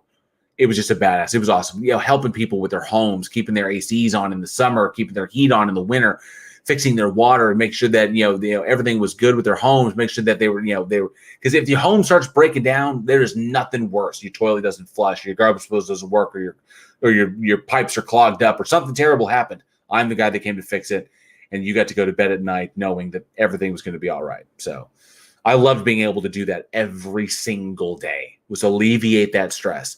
People got enough from their jobs, from their families, from the fucking world, from the news, from the internet. They got enough shit. You don't have to worry about your fucking sink not draining. I'll take care of it. I loved being that guy. Let's see here. AJ says, only 2 Hellraisers, only 1 Caddyshack. It's weird like that. In fact, he says, NA, at least you're working. It's true. Some people are out of it, and they can't get a job. But in fact, I hope you're able to land something soon. Really, really do. It sucks when you can work and you can't find anything, or you can't get anything. It really blows. Rodan No Less Name says Hellraiser 2 is actually pretty good. Hellraiser 2 is good. I agree. I absolutely agree. Hellraiser 2 was quite good. I loved it. In fact, it says with 10%, we could have a collider. Rodan No Less Name says just like there are only 2 Alien movies, 2 Terminator movies. I love Alien 3. I don't care what you say. I love that movie. I really do. I love David Fincher. I love what that cast did. I love that movie. And then he says, Facty, thanks. I do it because being homeless is worse, but I still hate it. Yeah, being homeless is probably worse. Unless you're in Hawaii. Homeless in Hawaii. But I do hear they have a terrible homeless problem. See, Heat Shield, because everybody got the same idea. Heat Shield says, NA, if you only die a certain percent every time you punch in, you'll never die. Robert said, I'm glad Hollywood will never be dumb enough to remake Ghostbusters.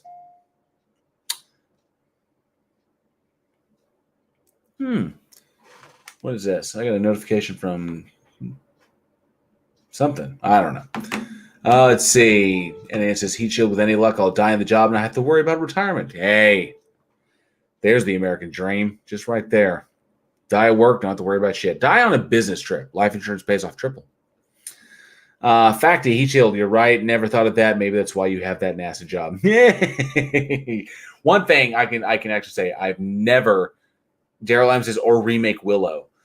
I heard that, but I did hear that Warwick Davis is coming back for it, which would be badass. Yes, AJ, Fight Club.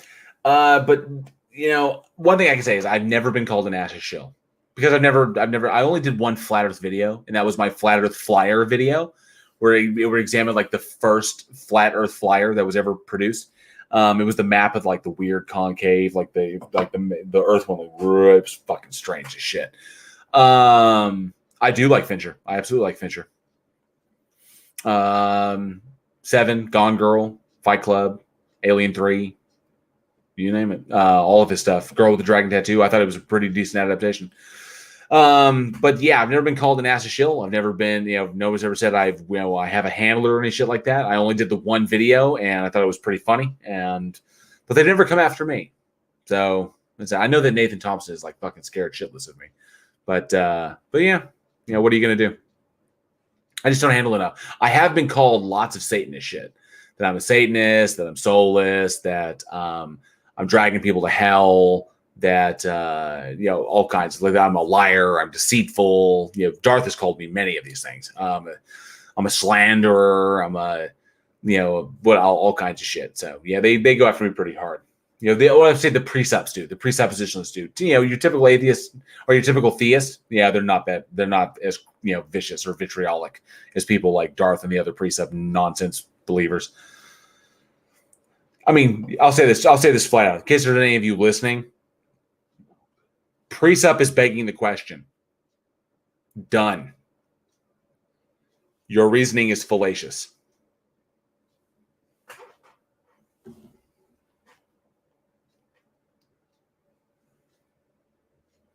Sorry. Let's see. And yes, Fred Knox, you're right. As long as they don't touch Princess Bride. If they remake Princess Bride, I will Jay and Silent Bob that movie shoot. Damn Skippy. Let's see. A. Daryl says, AJ, don't talk about it. Yes, don't put it in the world. Anaceto Maldonado. Holy fucking shit. Welcome to my stream, dude. So awesome to see you. Dude, I haven't seen you in forever, man. I hope everything is all right with you. I hope everything's going really, really well. Thank you for joining my push to 1,000 subscribers. Because if I get there, we'll get to have a community. I'll be able to have a community tab. I'll be able to do, I guess when I get monetized, which hopefully will be soon after that, I'll be able to do like memberships, stuff like that. There will be one tier, not this 1, 2, 3, 4, 5, ad nauseum. There will be one tier, and it will be the godless tier, godless army. If you don't like the godless army, I mean, it's not like that, but you're all welcome in my godless army, where we all enjoy our autonomy, Darth. Fact says, Jay, will you be doing the same type of work in Alabama? Not moving to Alabama, moving to Oklahoma. And yes, I will be able to. My wife's mother actually has multiple properties out there. So if she needs freelance work, I can do freelance work. But mostly the kind of nest egg from selling this property and then going up there after we've cleared all our debts is pretty much, I'm going to be focused predominantly on this. If I'm bored, I may take on a couple things and be like, I just want to get out. I have the tools to do it. So, put them to use. But otherwise, I'm going to be focusing on this bad boy here. And it'll be in Oklahoma. So, yeah. Let's see. They've talked about it. JL, see, Heat Shield says, check out the Voss vid super tasks. I've been checking out Vsauce. I've been, because I've had time. So I've been listening to a lot of stuff. What was it? Oh, there was the one, the graph thing. I can't remember the name of it. I don't want to disappear and look it up, but where everything, including in human language, everything, it follows that graph. You know what I'm talking about? Maybe I'm doing a reverse. It should be like this. You know which one I'm talking about, but yeah, that one was mind blowing as well. So check out the Antecito, glad you're doing good. Glad you're doing good, Antecito. Dumb Jezza says, hey, Dumb Jezza's in the house. Dumb Jezza, good to see you. I am not the god. Daryl M. I am not the god of the godless army. I don't even call myself. I guess I'm the leader of the godless army. I guess I'd be the leader. Dumb Jezza, excellent. Good to see you, Dumb Jezza. It's a pleasure. Antecito says, yo, yeah, I'm pushing to 1,000 too. Need 948 to go. Yeah. Oh, you will get there, dude. Just keep plugging away. Keep plugging away at it. Dumb Jezza says, Antecito Maldonado. I'll get. Yes, go hit up Antecito Maldonado. Antecito. You know what we're gonna do? I just realized I have no moderators. I have no moderators in my chat. You know what, Antecito? If one of the mods can grab a link to Antecito's YouTube and throw it in the chat and throw it up there so that we can get Antecito some we can get Antecito some subs. Antecito Maldonado is a badass, and he's been around. He's supported me since I first started this shit. So definitely give him a sub. So if you can throw a link to his YouTube there in the chat, that would be amazing. Thank you, mods. Let's see here. Fred Knott says everything is exponential growth, basically. Hopefully. Bingo. Charlie Welch says you'll get there, JL. Fingers crossed. I'm hoping so. Let's see. Great. I had a typo read out loud. Sorry, Heat Shield, if I read that out. My bad. Charlie Welch says Woklahoma. Oklahoma has so many weed dispensaries. You would not fucking believe it. Like it was apparently an untapped market because they are everywhere. Angela and I are moving to a small town, like I think less than 10,000 people, and there's like 3 dispensaries in this town. It's fucking crazy.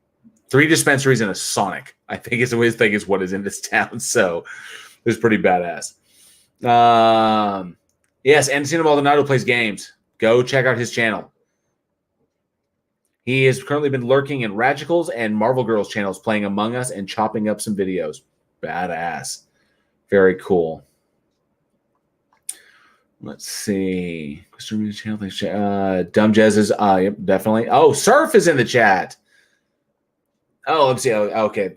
You know what? Let me look through this thing real quick. Okay, first off, Prime Red, you're a moderator. Because Prime is like the inspiration for like why. Prime was like the kickoff for why I have a fucking channel.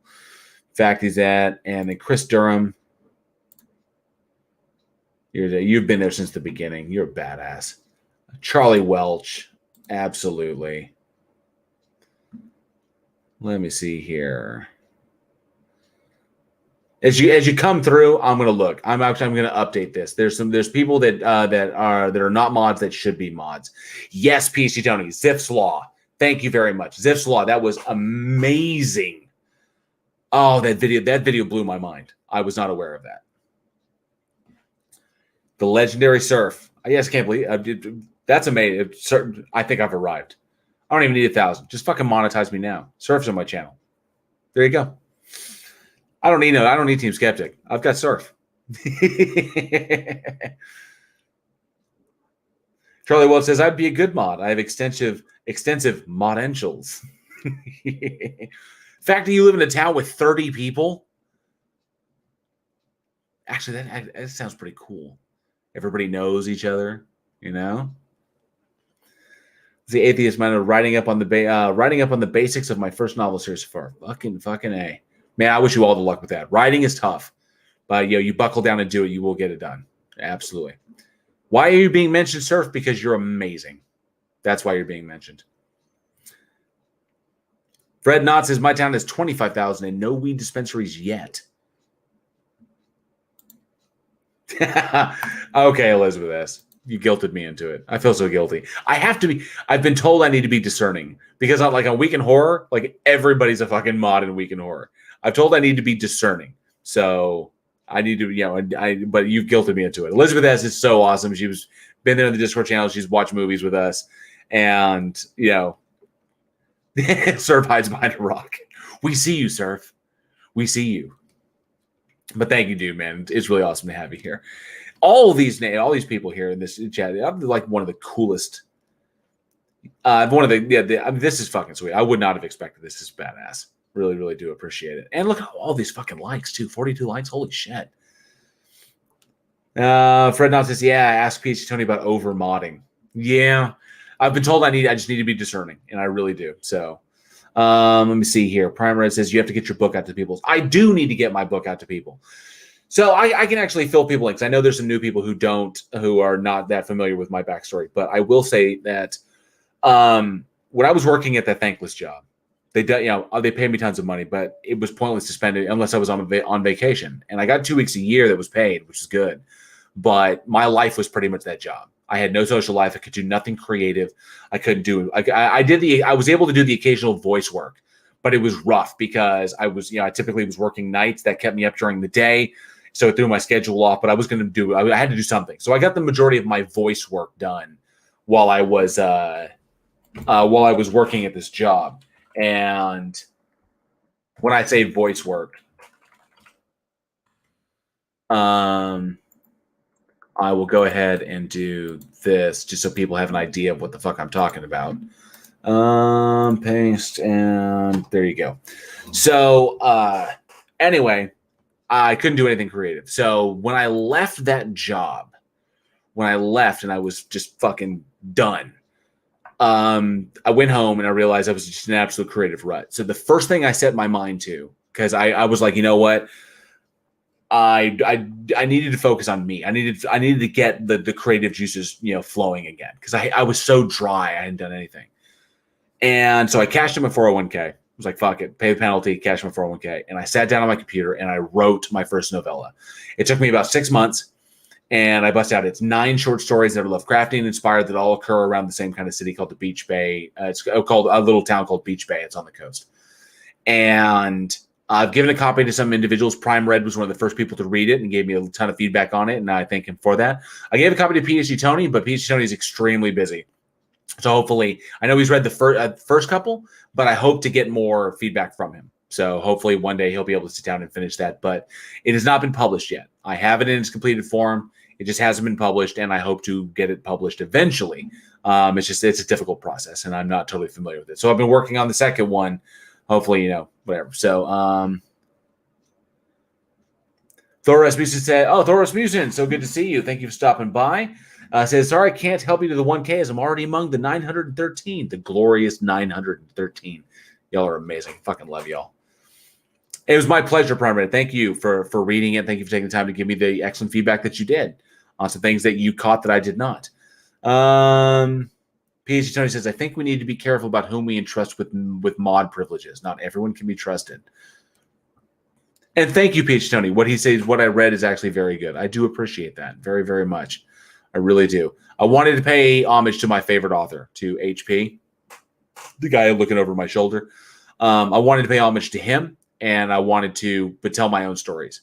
And I can tell you honestly, in those stories, there's some things that were cathartic to me. There was some serious fear. There was some fears that I tackled. With one of the short stories that I wrote, one of the stories that's in that book, I had to stop in the middle of it because it just got too much for me. So I embraced my own fears. I tackled some things that are very, very deeply personal for me. I had some conversations in that book that I can't have anymore, that I couldn't have in real life. So I'm really proud of it, and I hope to one day get it published. So let's see. He warns says, who are you going through the publish? Honestly, Heat Shield, I have no fucking idea. I've been told I can self-publish, or I can go through, or I can try to get picked up, or I can get a literary agent. I honestly have no fucking clue. All I know is I have a I would say a second draft that needs a little bit of tweaking to get it to final. I have a second draft of a novella that I've got a ridiculous amount of in my alpha readership and my beta readership. I've gotten excellent feedback on. I have no idea where to go with it from here. No fucking clue. So if there's something you want to message me to give me some a heads up or give me a tip on where to go, just you can jump in the Discord server and just message me directly there. If you got some advice or some tips or something I need to do or somebody I need to talk to, so that would be amazing. So because I have no clue where to go from here. Where do we go from here? No, sorry, it's Buffy the Vampire Slayer. Oh, thank you, Elizabeth. I love you guys are amazing. You guys are awesome. It's 15 minutes till my birthday. Well, it's not technically my birthday. I wasn't born until like 7:46 in the p.m. on the 2nd. And I believe I was actually born on a Monday. So, yes, J.L. Warren, born on Monday. See who gets that reference. Let's see. Troy Will says, I'd like to see that. I know he's talking. He's not. Let's see. Clive Well says JL's novella is a semi-autobiographical about a young spiritualist preacher who goes on a journey to convince the world about the existence of ghosts, but he is ridiculed at every turn. No. It's going to haunt. You know what I was about to say. It haunts me. It haunts me. That's the real ghost. Is this nonsense. Yes, Prime Red christened on Tuesday. You know it. Dumb Jezza says, oh, happy birthday. Thank you very much, Dumb Jezza. Thank you. Appreciate that. Oh, man. So many cool. See, Commander Arclight says something. Get this notification off my fucking screen. Solomon Grundy. Solomon Grundy, born on Monday. Oh man, this is fucking amazing. I wonder where the plot hole went. Is plot hole still in the chat? Is he just lurking? Plot hole is still in the chat. Wrote it no last name says, I'm so badass they had to cut me out of my mother. So they did it my brother as well. My brother tried to come out sideways, like arm, and he wouldn't turn. So my brother had to be emergency C-sectioned. Me, I was well. What is the term for it? There's an actual medical term.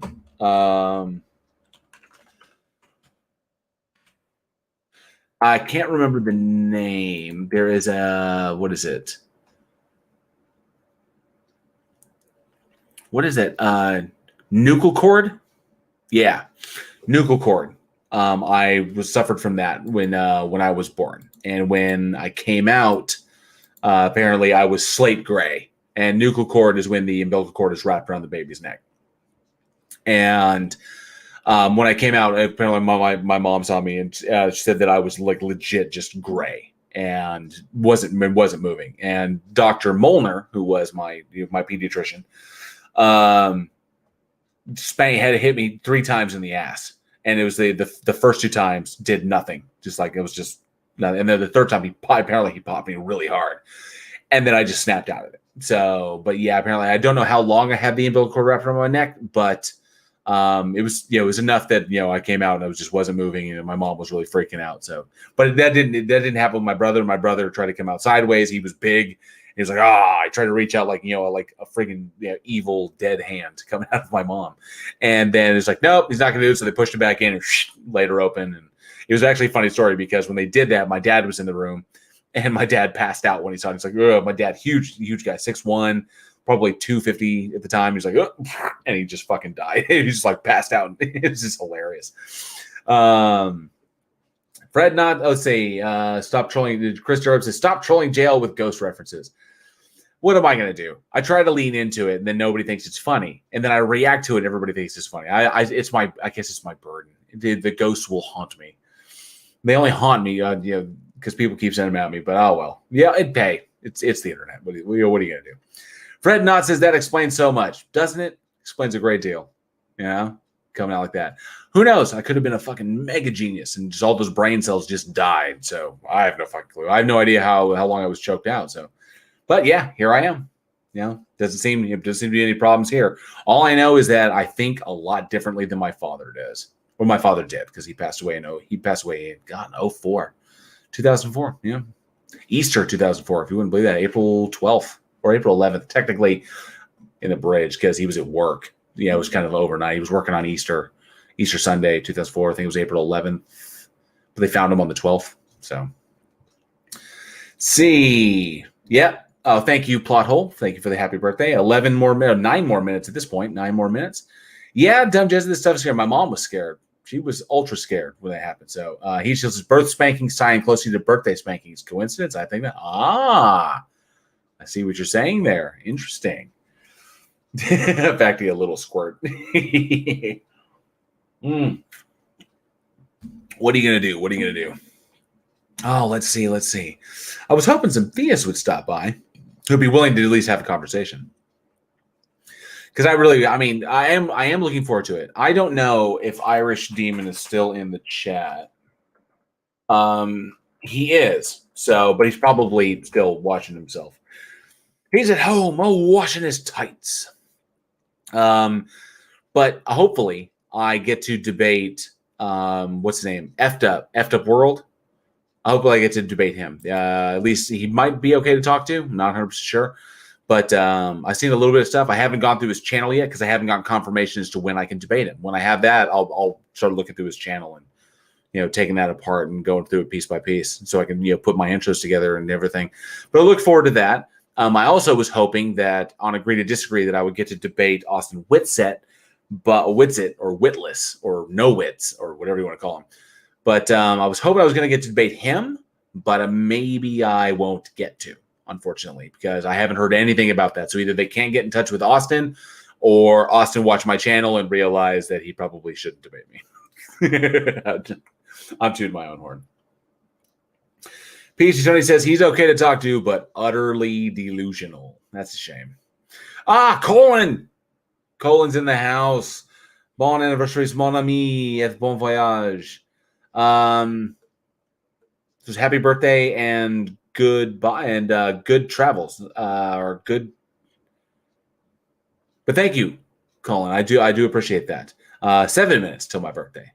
So this is quickly going to turn into a birthday stream. Should have put a birthday cake on the thumbnail. Chris Durham says, oh, thank you, Chris Durham. Anacito Maldonado's channel link. Chris Durham just dropped a link in the side chat. Please click that. Click that. Check out Anacito's. Give him a sub. The dude does great, awesome stuff. So go check him out. And Colin says, just call him Watsit. I like that. Watsit. Fred Knott says, PhD Tony will pull out all his hair with Otangelo. Oh, wait. Bing, bing, bing, bing, bing. Yes, thank you very much, Colin. And I cannot wait to get up there. Angela has been up there, and she has actually stayed in the house overnight. She went up there for a wedding, and she crashed in there. She says it's so absolutely quiet, which would be fucking cool. But what's also awesome is I really do like astronomy. And here where I am, there's so much light pollution. You can see the Dipper, you can see Orion on a really, really clear night. Not really a chance to see stuff. I want to see the fucking Milky Way. I want to see what's really up there. And apparently the view is absolutely stunning. You can watch satellites go by as they traverse the horizon on a clear night. Stargazing is absolutely perfect. I can't wait to get to bust my telescope out and just go check stuff out and see. I remember, and thank you, Elizabeth S. Yes, if you want to hit the subscribe button, I'm trying to push to 1,000. Who knows if I'll get there? Where am I at? I have no idea. Let me see. Push to 1,000 for my birthday. 1,000 subs for my birthday. I'm currently still at 913. So I remember the first time that I saw Saturn. I think it was 8. Yeah, I think it was 8. My dad bought a telescope. Yes, I was 8 because my brother was 2, and my dad had bought this telescope. It was a cheap one. It's what he could afford. And looked at him and said, hey, you want to come see something? So I'm 8 years old. It's this, look at the deal. And boom, right there in the little viewfinder, right there in the little Saturn. And that's where the door just opened, Obviously, I didn't become an astrophysicist or like this, but my love of science just kept going on and on and on. And just, that was one of the big moments, was that moment that we did. My dad and I, unfortunately, don't share. We didn't have a lot of good moments. It was just a lot of bad moments, some not so good, but we did have some good. But the good ones I really, really cherish because they were pretty few and far between. My dad and I just were fundamentally different people. We just didn't get along. We saw the world in different ways. He saw it very black and white, very fundamentalist. I was, more of a spatial thinker. I thought in shades of gray. And he always, it was just, I always thought he was overbearing. He always thought I was trying to manipulate the situation. It just wasn't good. And we had a lot of bad times, but there were moments. There were some really good moments with my dad, and I like to think back on those than the really, really rough stuff. Because when he passed away, which is what happens when he passed away, there were things unsaid, and it's a difficult regret to swallow when there are things that you should have said but you never did, and it's tough dealing with that shit. But that's such as life. You try and learn from it and try to move on. So try to make sure that you do say the things that you need to say before you lose the opportunity to do it, because one day he was there and one day he was not. It's the way it goes. And yeah, Fred Knott's 2 bowls in 1 china shop. Yes, it was my mother's china shop, and it did not make her happy at all. Let's see. He just Dumb says he shows some double thing going on. Let's see. 2 weeks ago we had a superb right, like that. Fred Knotts, which he called atheist experience. They had to ban him. Then he tried using sock accounts. That was Otangelo. Yes, yeah, he tried to call in, and Canadian Catholic tried to do that too. Canadian Catholic tried to get by, and it was Canadian Catholic, Otangelo, and fucking and Darth. All tried to do that. Have all done that. But Darth has been flat out banned because everybody knows his voice. I mean, he's unmistakable. And plus, his argument never changes. 10 fucking years, his argument is the exact same thing. And sorry, Darth, your argument is shit. Whatever. There's actually a funny story there. See, let me get through here. Afterworld, Heat Shield says, Afterworld, I agree satellites exist and the images look like they should look from up there. But my holy book. Dylan, I'll be away for a while. I have to make another 87 YouTube accounts. Absolutely. So that's the whole big thing. And now, okay, so Elizabeth S. Yes, it's tough, but we which way we learn and we move on. Colin says, c'est la vie, c'est la guerre.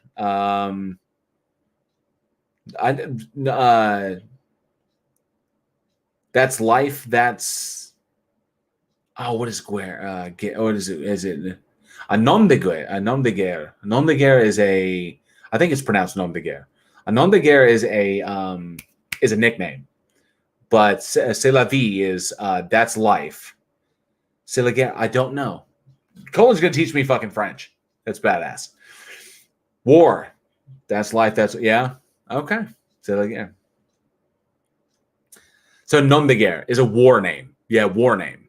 Like because a nom de guerre is like like the Devil Dogs is a nom de guerre of the Marines. So that's life. That's war. Yeah.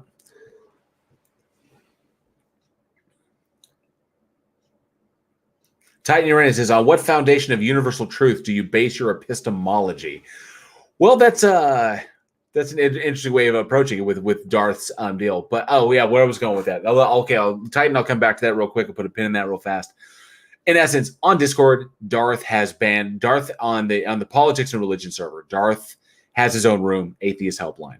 The problem is that Darth is never in Atheist Helpline, and it doesn't matter because I'm locked out of that room. I can't go in that room anyway. I'm a mod in the counter apologetics room, so I'm in that room, and so Darth actually has a bot that if you're on his shit list, this bot will kick you out of a room if you go into it while he's in there, and then if you're in a room and then he comes in after you and you've already been in it, if you open your mouth and talk, he then has the right to kick you out as well, and that's where I'm at with it. So he absolutely will not engage with me. So that's just the way it goes, Yay, happy birthday. Thank you, Chris Durham. Thank you, NANA. Thank you, H. Jasper E. Appreciate it. Thank you so much for the happy birthdays. Titan Ray says that's my Darth impression. Yes. Okay, so on what foundation of universal truth do you base your epistemology? So my epistemology is based on basically based on reality. So my ontology is the universe and the laws of physics. Or the three classical laws of physics: the law of identity, the logical law of identity, logical law of excluded middle, and the logical law of non-contradiction. So this is where I start, because when you invoke existence, when you say that a thing exists, in order to make the distinction that a thing exists, to make a distinction between existence and non-existence, you invoke the laws of logic.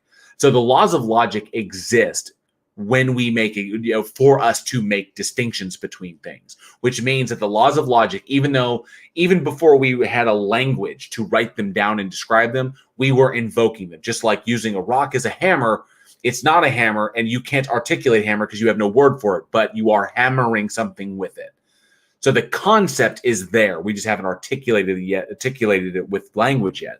So you're still invoking the laws of logic. So my ontology is the universe and the laws of logic. That is where I break down. Facts are descriptions of reality. Reality is demonstrable, and we can detect the effects either directly or indirectly of the things in reality. That is how we determine what is, and with predictive models, this is how we determine, part of our methodology, determining what is the difference between what is real and what is imaginary. And so I work from that. Now, philosophically, that's the problem with metaphysics, is if you do metaphysics with no epistemology, then it's just fucking pointless. You've got to have epistemology. Metaphysics is a good guide, whereas epistemology grounds your ass to make sure that you're not, coming up with ridiculous bullshit arguments like God, the Bible, then God. It's fucking stupid. Or God just is, like the brute fact of God, or which is just bad. So yeah, but that's pretty much what it is. I ground my epistemology in what I can demonstrate, what I can test, and that which I can test and conform, and with the results conforming to reality. That's it. So that's pretty much it. And Cedar says the law of Mando. This is the way. This is the way. Fred Knott says, but how do you know? That's a face of Yah question. It's like, how do you know that? How do you know that? How do you know that? The whole point is that the question Fred Knott is referring to is, how do we have absolute knowledge or absolute certainty or 100% certainty? And unfortunately, we don't. But we have sufficient certainty.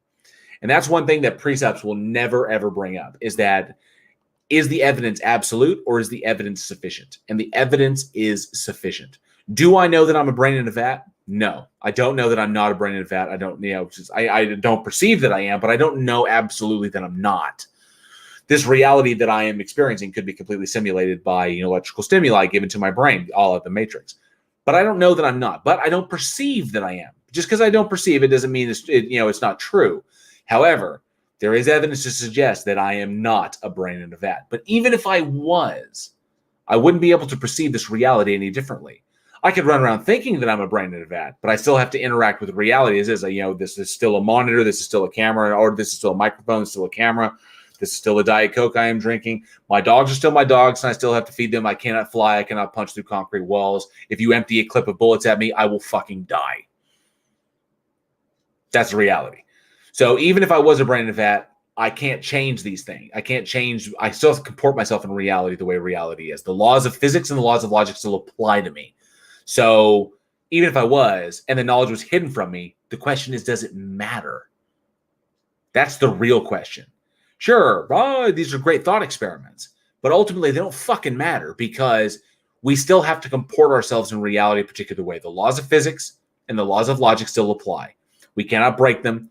The laws of logic are modally true, all possible worlds, because in order to have propositions in any possible world, in order to make those propositions, you have to be able to make distinctions. In order to do that, in order to say that the thing is true or false, you need to invoke the laws of logic. So the laws of logic are true across all worlds. They're modally true. Maybe the laws of physics are, maybe they aren't. But whether something is impossible or impossible is both a physics and, I'd say it's a physics and a logic question. Because if it is possible, that is different from impossible. So logic still applies. Let's see here. But there has to be a lawmaker. Oh, AJ says there has to be a lawmaker. No, there does not have to be a lawmaker. There's just reality. Now, we could posit one. We could say that there's some nameless, faceless, attributeless, sufficiently powerful enough entity who kicked the football in the universe and left no evidence of its existence. That's deism. I will argue that you could reasonably get to deism. It's still irrational because there's no evidence to support it. But you could reasonably argue to deism as long as you recognize that it's not justified and it's irrational. There you go. Rodent No Last Name says, the plot hole, if you're still there, can you help JL stream another YouTube vid on his stream? They want me to show this. Rodent sent me a trailer or something to my Twitter, and he would like me to show it on the stream. I think that might be cool. Dumb Jez says, it's so weird people place a book above the reality of the universe. This is very true. Because just like it's been said before, and I think I heard Ricky Gervais say it, but I know somebody else said it. If you remove all the science books and all the religious books in all the world and get rid of them in 100 years, they'll all be back, and the religion stuff will say something completely different, and the science stuff will all say the same thing. That's the way it goes. Heat Shield says, rocks are hammers, foreheads are hammers, evolution, woohoo. Yeah, pretty much anything's a hammer. Anything's a hammer if you're brave enough. AJ says, certainty is meaningless, useless, and otherwise pointless. To borrow a line from Darth, it's pure sophistry. Certainty, could we be absolutely certain? Probably not. Could we ever be absolutely certain? I don't think so. Because even if we got even more information, there's still a question, is there still more to learn? Is there still more to learn? That's the whole big thing. Atheists don't make absolute claims. We don't make absolute claims about things that we have no evidence for. We don't cap our knowledge. That's the big thing. Even if we did have all the details, we would never say that we were absolutely certain. We cannot intellectually honestly do that. Even if we did have all the information, we'll always assume that we don't. That's it. We'll always assume that we could learn some more because atheists will never, ever cap their knowledge. This is why atheists are always in the room with Darth, because you never know. Some nugget of wisdom might be found in all that shit he spews, or someone else may say something. One of the atheists he speaks to before he mutes them and bans them, some of them may say something smart. That's the whole point. Is that's if we thought that there's no God, there's no point in doing this, no one would ever show up to talk to him. That's why it's worthy having these conversations. It's still important to have them. see, Fred Knott. Jumped on me. Let me see here. Luckily, it's not going too fast. Fred Knott says, I think the cure for hard solipsism is that I hope I don't hate myself enough to imagine flat earthers and Trumpers. Good point. Dumb Jez says, if it's a simulation, it's an amazing one. This is true. We could be a holographic projection. We really could. Information splayed out across the event horizon of a black hole. Holographic projection theory. Or hypothesis. PhD Tony says, I don't know. I'm a pretty crap shot. Cindy Johnson, thank you so much for stopping by, and thank you for the happy birthday. I do appreciate that. If you want to go, the June 2nd is my birthday. Then I've been 41 for 8 minutes. Alien X Gaming is joined. What's up, dude? And actually, there we go. I'll update that. Alien X Gaming is in the house. Yeah, it says hello. Thank you for stopping by, dude. Real last name says jail. If I can't tell the difference between reality and the Matrix, then there is a difference. Exactly. An illusion. Technically, there was somebody who said reality is just an illusion that hasn't been broken. So if you see something that you can't explain, that technically is your reality. You can't explain it until it is explained to you and then broken down, and then you realize it was an illusion, and then you go back to reality. But in actuality, an illusion is reality until it is broken. I mean, that's what you perceive. What you perceive is your reality. And if no one ever explained to you how David Copperfield, like the mechanics of how David Copperfield walked through the Great Wall of China, if no one ever explained to you how that trick was pulled off, then there might be people there who believe that David Copperfield walked through the Great Wall of China. We won't believe it because we understand physics, but we may not know the mechanics of how he did it. But there are people who don't understand that, and they go, "Holy shit, he fucking walked through the Great Wall of China." He didn't. It was an illusion. But for them, it's their reality. They think David Copperfield is fucking spiritual powers or shit. Let's see. General says, if I can't tell the difference between the reality and there is no difference. AJ says, what the fuck? I lost a subscriber. What did I go down 912? I'm bound to lose one. I mean, these things are always risky, and other creators told me not to take it personally. And sometimes it's YouTube just being all funky.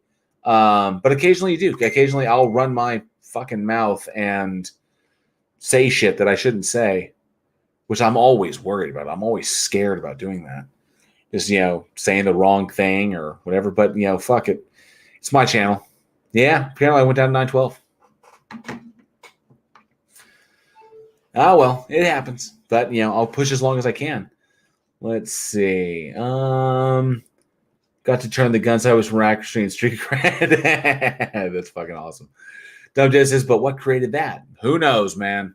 What was before the Big Bang? We're empirically separated from that moment. We'll never be able to tell. Who fucking knows? He just says Jack and Coke is Diet Coke. Isn't the law of the universe the law?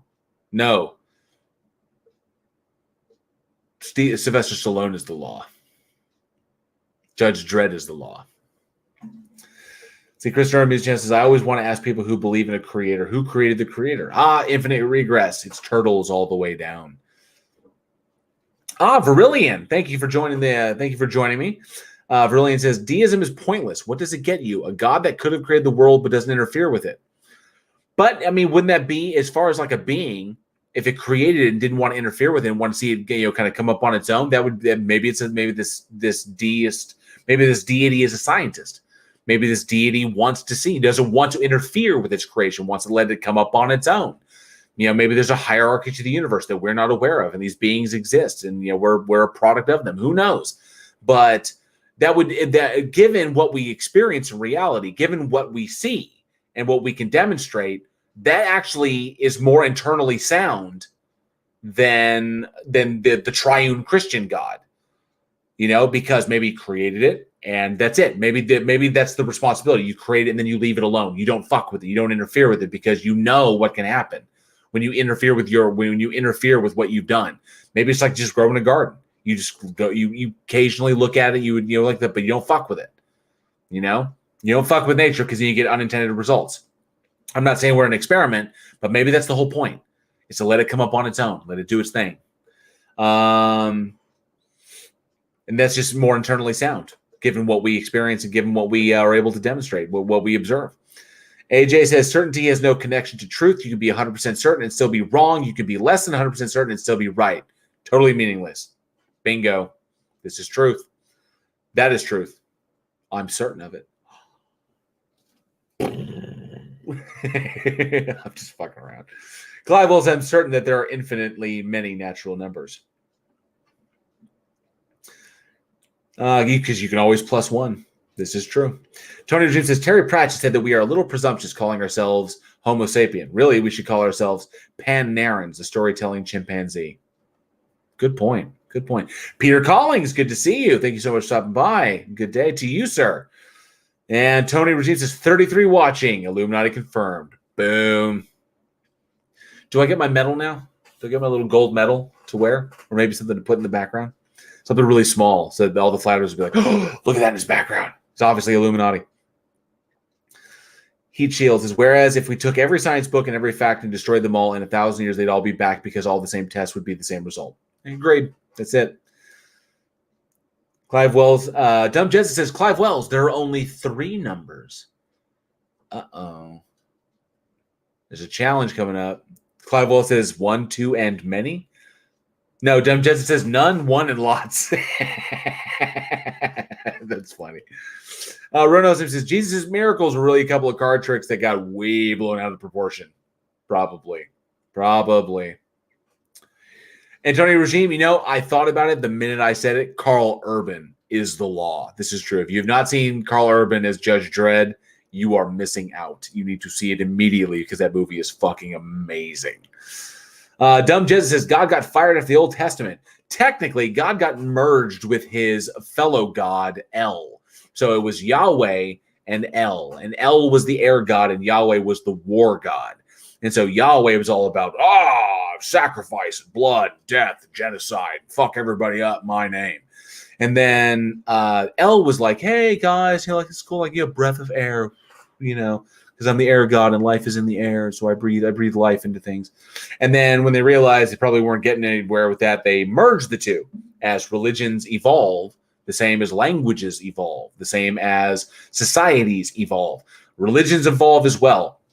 And so there were 4 gods in that pantheon, and it was El, and that's also where fucking Allah comes from, because it was El Elohim. And then Allah is derived from that. But there was El, there was Yahweh, there was Baal or Baal, and there was a 4th one that starts with an A, I think. I can't remember the name of it. But anyway, El and Yahweh. The other 2 were dropped and made into demons, and then the other 2 were combined to create Yahweh. And then Yahweh, then of course El is where it splintered off. And then Yahweh was the one where it was the combination of the 11 and Jesus and all that goofiness. Let's see. Urban's was much better and much grittier. Yes, I did love the Carl Urban one. He almost fucked up his voice doing that role permanently. The Dumb Desert says, God got fired after the Old Testament. Fucking A, he did. Let's see. Bruno's name. Pick a scroll, any scroll. H. Jasper says, some sock accounts being deleted in the meantime. However, I wish you keep this live up now that it's getting interesting. Keep this live up now that's getting interesting. I need to fall asleep. Oh, bummer, H. Jasper. But I hope you have a good rest. Thank you so much for coming in, man. You all have a great one. And then it says, life is a garden. Dig it. It is. Nice bumper. And it would be a nice bumper sticker. Thank you, Heat Shield. Tony Dreams said, Stallone took his helmet off. Real Dread would never do that. Ever. Chris Durham Music Channel says he's off to bed. Everyone have a good night and have a great birthday, Joe Warner. Thank you, Chris Durham. I do appreciate it. Thank you so much for coming out. Did love having you here. Let's see. Let's see. Joe, and Annie says Joe Dirt. That's right. But as he's never forget, 3 is the magic number. Oh, absolutely. 3 and 7. Isn't 7 a magic number? I think so. Heat Shield says, NA, I'm growing tomatoes and tiny murder peppers at the moment. Sweet. Prime Red, of course, I saw this coming. How can there only be 3 numbers if there are 4 lights? There are 4 lights. There are 5 lights. You would tell me there were 5 lights. Fucking David Warner. Holy shit, he was so good in that role. The 2 of them playing off each other was brilliant. And Deb just says, wow, never knew this stuff. Very interesting, JL. Well, if I was able to impart some knowledge, I Thank you. I appreciate it. I'm glad that I was able to. Some nuggets of wisdom are in there amongst the junk that I spew. So I do appreciate that. That's awesome. But yeah, definitely. So thank you very much. Appreciate that. And Annie says, fell asleep during that wannabe Judge Dredd remake, reboot, whatever the fuck. Oh, you fell asleep during the Carl Urban one? God, that one was amazing. As the primer says, El Allah Abba Yahweh as Aaron Ra calls him. Yes. El was what eventually became Allah or El Allaham or something like that. I know I'm mispronouncing it. But yeah, El eventually became Allah. And then Allah is where the Muslim faith came from. And then, of course, that's where the Muslim faith follows. And then Yahweh is what the Jewish faith follows. The Abrahamic God. So, see. Thank you. Enjoy your days, everyone. Have a good one, H. Jasper. Thanks so much for coming by. Joe Warren says there is a Mega City 1 series in the works produced by 2080. Fucking A. I want to see that shit. Hell yes. Tony Regime says, man is 5, the devil is 6, God is 7, and this monkey's gone to heaven. Tony Regime's awesome. That was funny. Brian says, El Allah Yabba Deus. Yabba Deuce. Yabba. That's funny. That's good. Good times. But yeah, ultimately, I don't judge people for what they believe. I don't. People can believe what they want to believe. But the minute their beliefs start infringing on people's lives, that is a no-no. That is where I draw a line. Because you can believe what you want to believe. You can believe what you want to believe, but no one has the right to tell another person how to live their life or what they should, or who they should love, or what they should eat, or what they should wear, or where they should go. The societal divide that all this shit causes is absolutely insane. Nice Dune reference there. Wrote it, no last name. Do appreciate it. But yeah, it's fucking stupid, and it needs to end. And that's why my channel is Bridge the Divide. And I hope, to do my very, very small part in trying to bridge the gap, bridge the societal divide between atheists and theists, because it can be done. The problem is there's a lot of really disgusting and really dishonest and vile theists. I would say like theists, like the precepts that stand in the way, that all they want to do is shut people up or convert them. But the truth is they do more deconverting than they do converting. And Darth Dawkins has made more atheists than he has made theists. That's the reality of it. If he is the best God has, if a God exists, then I feel sorry for that fucking God. That's a weak ass God. If Darth Dawkins is the best he's got. See, he just says, Tony Regime, are you using a line from the Pixies there? I'm impressed. Tony Regime is awesome. Oh man. God, so what I started saying, we've got, God dang, 2 hours already, almost 2.5 hours already. Holy shit. This is wild. I think it's getting to the point where I think people are like, where's the drama? We need drama on the show because there's only 34 people watching. I don't want to. Yeah, I guess if they want to be drama, we'll see if anybody wants to join. To have any conversation of that sort. I know I'm not the draw that like PhD Tony is. I know I'm not the draw that Irish Demon is, or the Plot Hole or any of the others. I'm working on it. I'm getting there, but yeah. Gonna have to put some stuff together. Hopefully get those debates going. I really want to have those debates. And NA says, except flat earthers, they can fuck off. Yeah, flat earthers can fuck off. Surf says 24-hour stream. No, I'm not going 24 hours. I don't have. Number one, I have to get sleep because my wife is taking me out for breakfast tomorrow at my favorite cafe. So, so I do need to get some sleep. Otherwise, I'm gonna be falling to sleep in my damn omelet. Let's see. Ooh, here's something I wanted to bring up. And I have, Limey Play has joined. Hey, Limey Play. Good to see you. Good morning. It is 12:22 in the a.m. I am currently at 912 subscribers. We'll see how close I can get to 1,000 before I run out of gas. But let me see. One thing I wanted to ask, because I have a fair amount of people here in the chat. This new UFO thing. Or I would just say a UAP, unidentified aerial phenomena. So apparently this is going to be a big drop, right? So there's a big drop from the Pentagon. Does the live chat have any thoughts on this?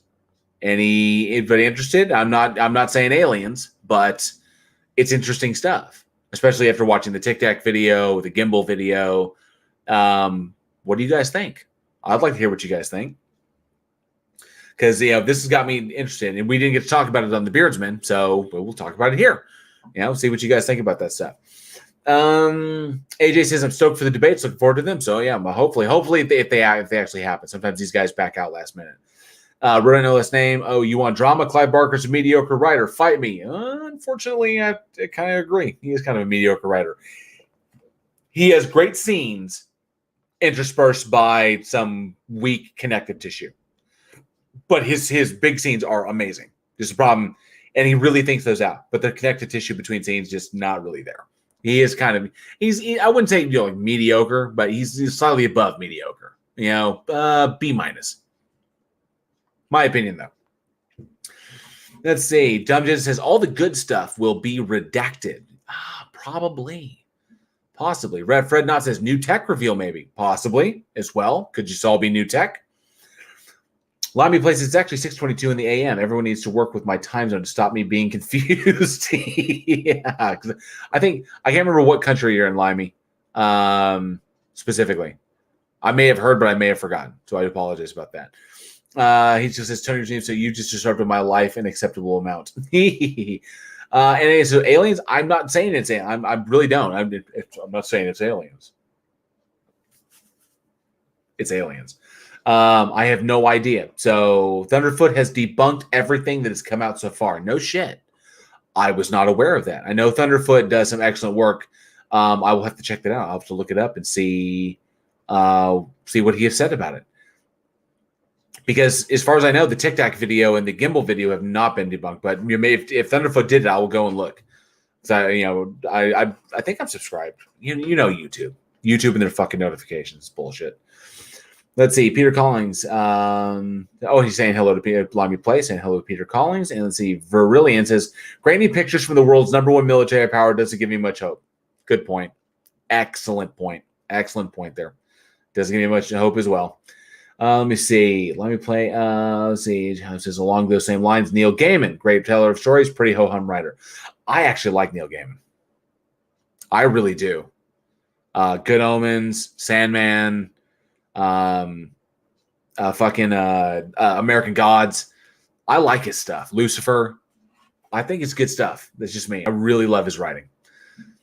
Let me see. Stephen King has great endings. Oh, yeah. Stephen King has a real problem with third acts. Colin says, JL, the UAP drop just shows that fighter pilots enjoy a laugh when they get to target avians and or heat signatures. That video was pretty funny. It was like, the guys were like, laughing. They were laughing their ass off when they caught that thing.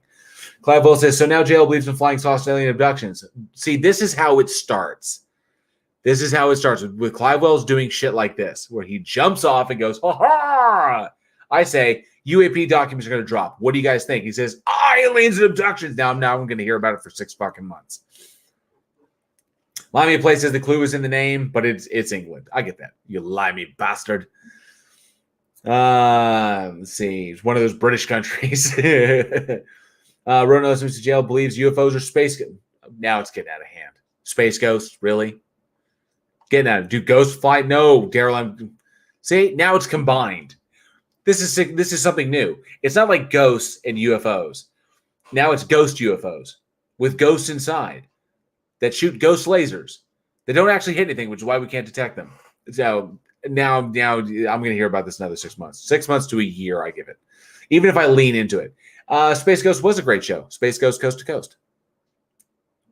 Logical Hillbilly says, I'm always skeptical when the government decides to voluntarily disclose information. Good point.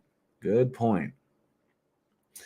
And it says Alien Ghost. Nope, that would be Ghosts of Mars. John Carpenter already touched on it. Peach Tony says, to be fair, you were going to cop crap anyway. I'm thinking he's trying to say something else. I'm not sure what he was trying to say, but he hates typing. Peach Tony hates typing. Let's see. Colin says, Clive Wells, let's talk about alien probing the better. Are they alien ghosts or ghost aliens? Good point. Let me play. AJ says, don't get me wrong, I love pretty much all of Gaiman's adaptations, but after American Gods got canceled, I started reading the book, and it seemed a little immature. Is that what you're trying to say? He says armature, but I think he meant immature. Did American Gods get canceled after 3 seasons?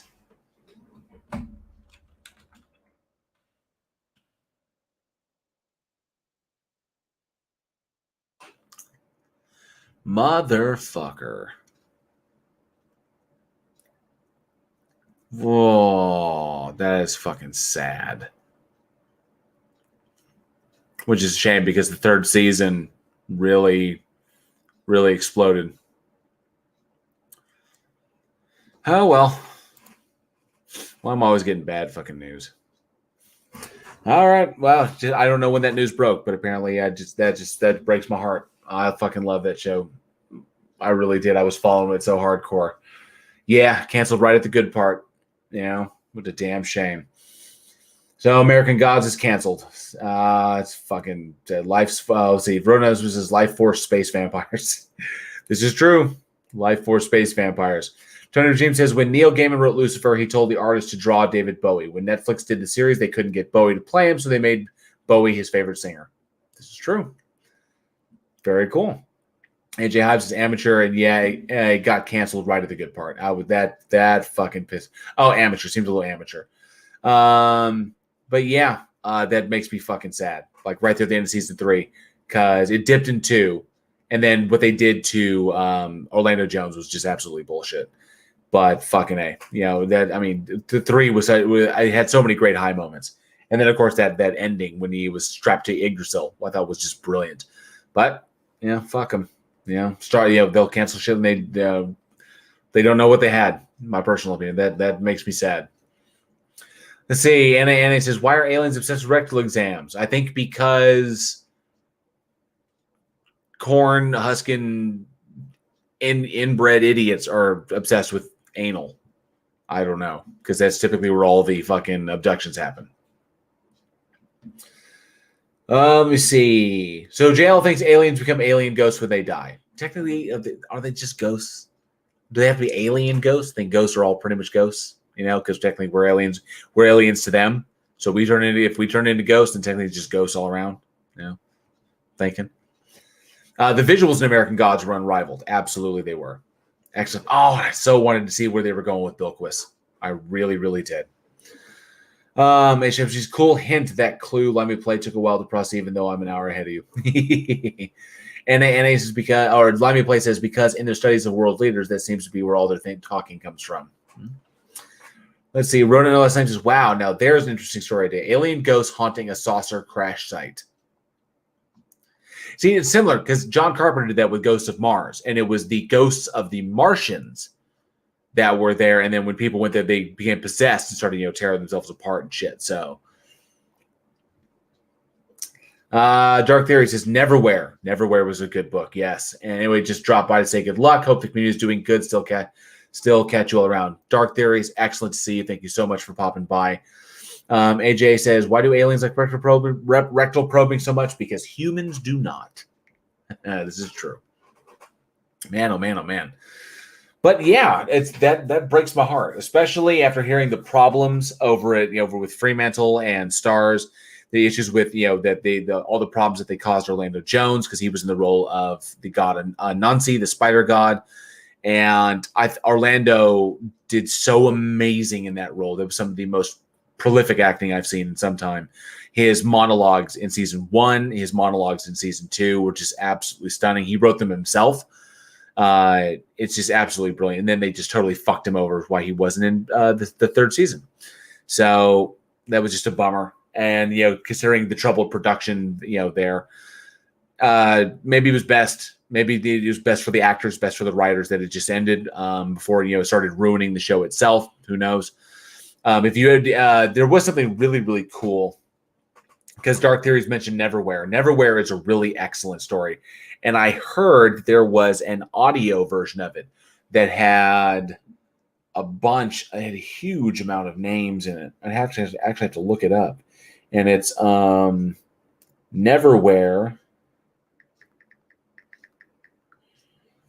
audio book. There's also a television series done for the BBC, which was actually really, really good. Let's see, what was the cast in that? So the cast in that was Jane. Oh, so dang it, get back here. That was Benedict Cumberbatch, James McAvoy, Natalie, was it Natalie Dormer? Natalie Dormer, and Jonathan. Oh wow, how can I possibly forget his fucking name? Fucking Saruman. Christopher Lee. Shit, goddamn, man. I'm probably getting tired because it's I'm 2.5 hours in, and it was already late when I started. It was 10. I intended to start at 8:30. I may be getting late. So, yes, Peace Tony. There's a video version everywhere. Yeah, I think it was a 6-part series done for the BBC, which I thought was really, really good. Especially loved it because it's really dated. It's from the 90s. So, and you can tell this is definitely a 90s thing that I'm watching. Yeah, Orlando was fantastic. There's discussion of a mini series to wrap it up, and I'm not getting my hopes up. Yeah, I wouldn't either. God equals the square root of -1. Good to see you. Thank you so much for joining. He says, I thought they only rectally probed the cows. Now, apparently they drain the blood out of the cows, and they mutilate them for some reason. Don't ask me why. Let me see here. Atheist Man says, I can give you the basis for the first story, but it's very sloppy. I'm tired from work, and I wanted to write one up quickly because I never put any of it on paper in 9 years. Shoot it to me. Yeah, definitely. I'd love to take a look. Absolutely. Anything you have, anything you want to shoot me, send it over. I'll take a look. AJ Hyde says, is there a name that sounds more British than Benedict Cumberbatch? Quintessentially British. Absolutely British. Let me see if they're still in the chat. Let me see. The Plothole still in the chat. Irish Demon still in the chat. Aw, Team Skeptic is not in the chat. That makes me sad. Oh well, team's busy. I know he's got tons of shit to do, and he already hung out with me. A couple days. He already hung out the day before yesterday. So no, it's all good. Most likely, I will probably see him again before I end up moving to Oklahoma. I know I'm going to see Johnny again. I know that Angela wants to meet Mama Tega before she leaves. So she does want to meet the kids, the little Plothole Juniors. So hopefully we can make that work before we're out of here. Bene Gesserit Bene Gesserit Cucumber Patch? That's funny. I don't know, but what about Rowan Atkinson? That's a pretty British name. That's pretty fucking British. Oh, I wonder what my other beardsmen are doing. I see Tony's responding there, but I wonder what my other beardsmen are doing. What is the Plothole and Irish Demon doing? Bandersnatch Cumberbund. Oh, here we go with the variations on Benedict's name. A live place. Where are you moving to? We are moving north to Oklahoma, to a small town in Oklahoma. Very rural, lots of stars. Looking forward to it, big time. Bandersnatch Cumberbund. There are so many different ones of his name. Benedict Cumberbatch. It's just a fun name to say. Let me see. 20. Let's see. I have an ongoing list of names for Benedict Cumberbatch. Brandy Buck Crackerjack, Fraggle Rock Crackerdong, Buckingham Bumper Splat, Benjamin Crimpy Snitch, Burlington Cockletit, Billiard Ball Candlestick, Butterfree Crumple Snap, Blasphemy Charizard, Broccoli Coddleswort, Whippersnatch Chicken Strips, Honky Tonk Creamsicle, Rinky Dink Carrot Stick, Bonaparte Curdle Snoot, Bendy Bobbert Cackleboob, Bendy Boot Coffee Cup, Snickerdoodle Coodle Poot, Boiler Dang Crimpy Snitch, and Bendy Noodle Crumper Bunts. I hope you all enjoyed this. Let's see. Peach says, in exchange from a cattle mutilation hearing farmer, I'm saying if a cow did it, he did it with a scalpel. Scientist, and I'm saying if it was done by a surgeon, he did it with his teeth. Merrick Zajac, thank you so much for joining the chat. Hello, it's good to see you. Nigel Cornwallis. Oh, that's a good one. That's definitely British. What's the other guy's name? Nigel Farage. That's pretty British. Or it was got to be some other ones. I know I'm going to get to. Let's see. Rodent, no last name says, but does the corn grow as high as an elephant's eye? In some areas, yes, but we're not in Kansas, but we're close. So it's in the north. So it's not that far from the border. Let's see. Lion Places Eggs Benedict McHarry Snatch. And yes, Tony Regime, I have seen the video of him trying to say penguins. Penguins. I have seen that video, and it is absolutely hilarious. Oh, let me see. Was there some other names I missed? No, I think. Oh, Nigel Farage is a joke. Yes, I've heard Nigel Farage is a joke. Let me see. It looks like the Streamlabs one. Big ol' dick, comely tits. Why did I not see that on this one? That's weird. So I went to the Streamlabs or the StreamYard, and I saw the Logical Hillbillies message. He said, "Big ol' dick, comely tits." That's that's funny, but it's not here on the YouTube Studio screen. That's fucking weird. Yes, wrote another name. Oklahoma, where the wind comes sweeping down the plains. My wife is actually has a background in musical theater. She hates that fucking musical. Like, she can't stand it. It's pretty much all they ever did, because she lived in Oklahoma. That's where she grew up. And she can't stand that musical. Fucking hates it. That is strange. I can see everybody else's, but I cannot see Big Ol' Dick Comely Tits. I wonder if YouTube shut that down, because StreamYard did not shut it down. Hey, Logical Hillbilly, type something else. Just like say, hey. There you go. Damn. So you are there. So he says, damn, I got censored. YouTube censored you. That's fucked up. That is fucked up. Whoa, hang on a sec. Maybe not. Maybe not. I just switched to live chat instead of top chat. I just realized I should have been on live chat the whole time. No, dude, you got censored. Yeah, you got censored. You got censored. Tony Regime says, "Bendy Dick Coming Snatch." Visually unappealing. I have no doubt about that, because Hugh Jackman actually fucking wrote it. He's good. So Hugh Jackman got his start starring in a Broadway production of Oklahoma. True story. There was a production, a short that I saw very early in his career that had Hugh Jackman and Andy Serkis in it. It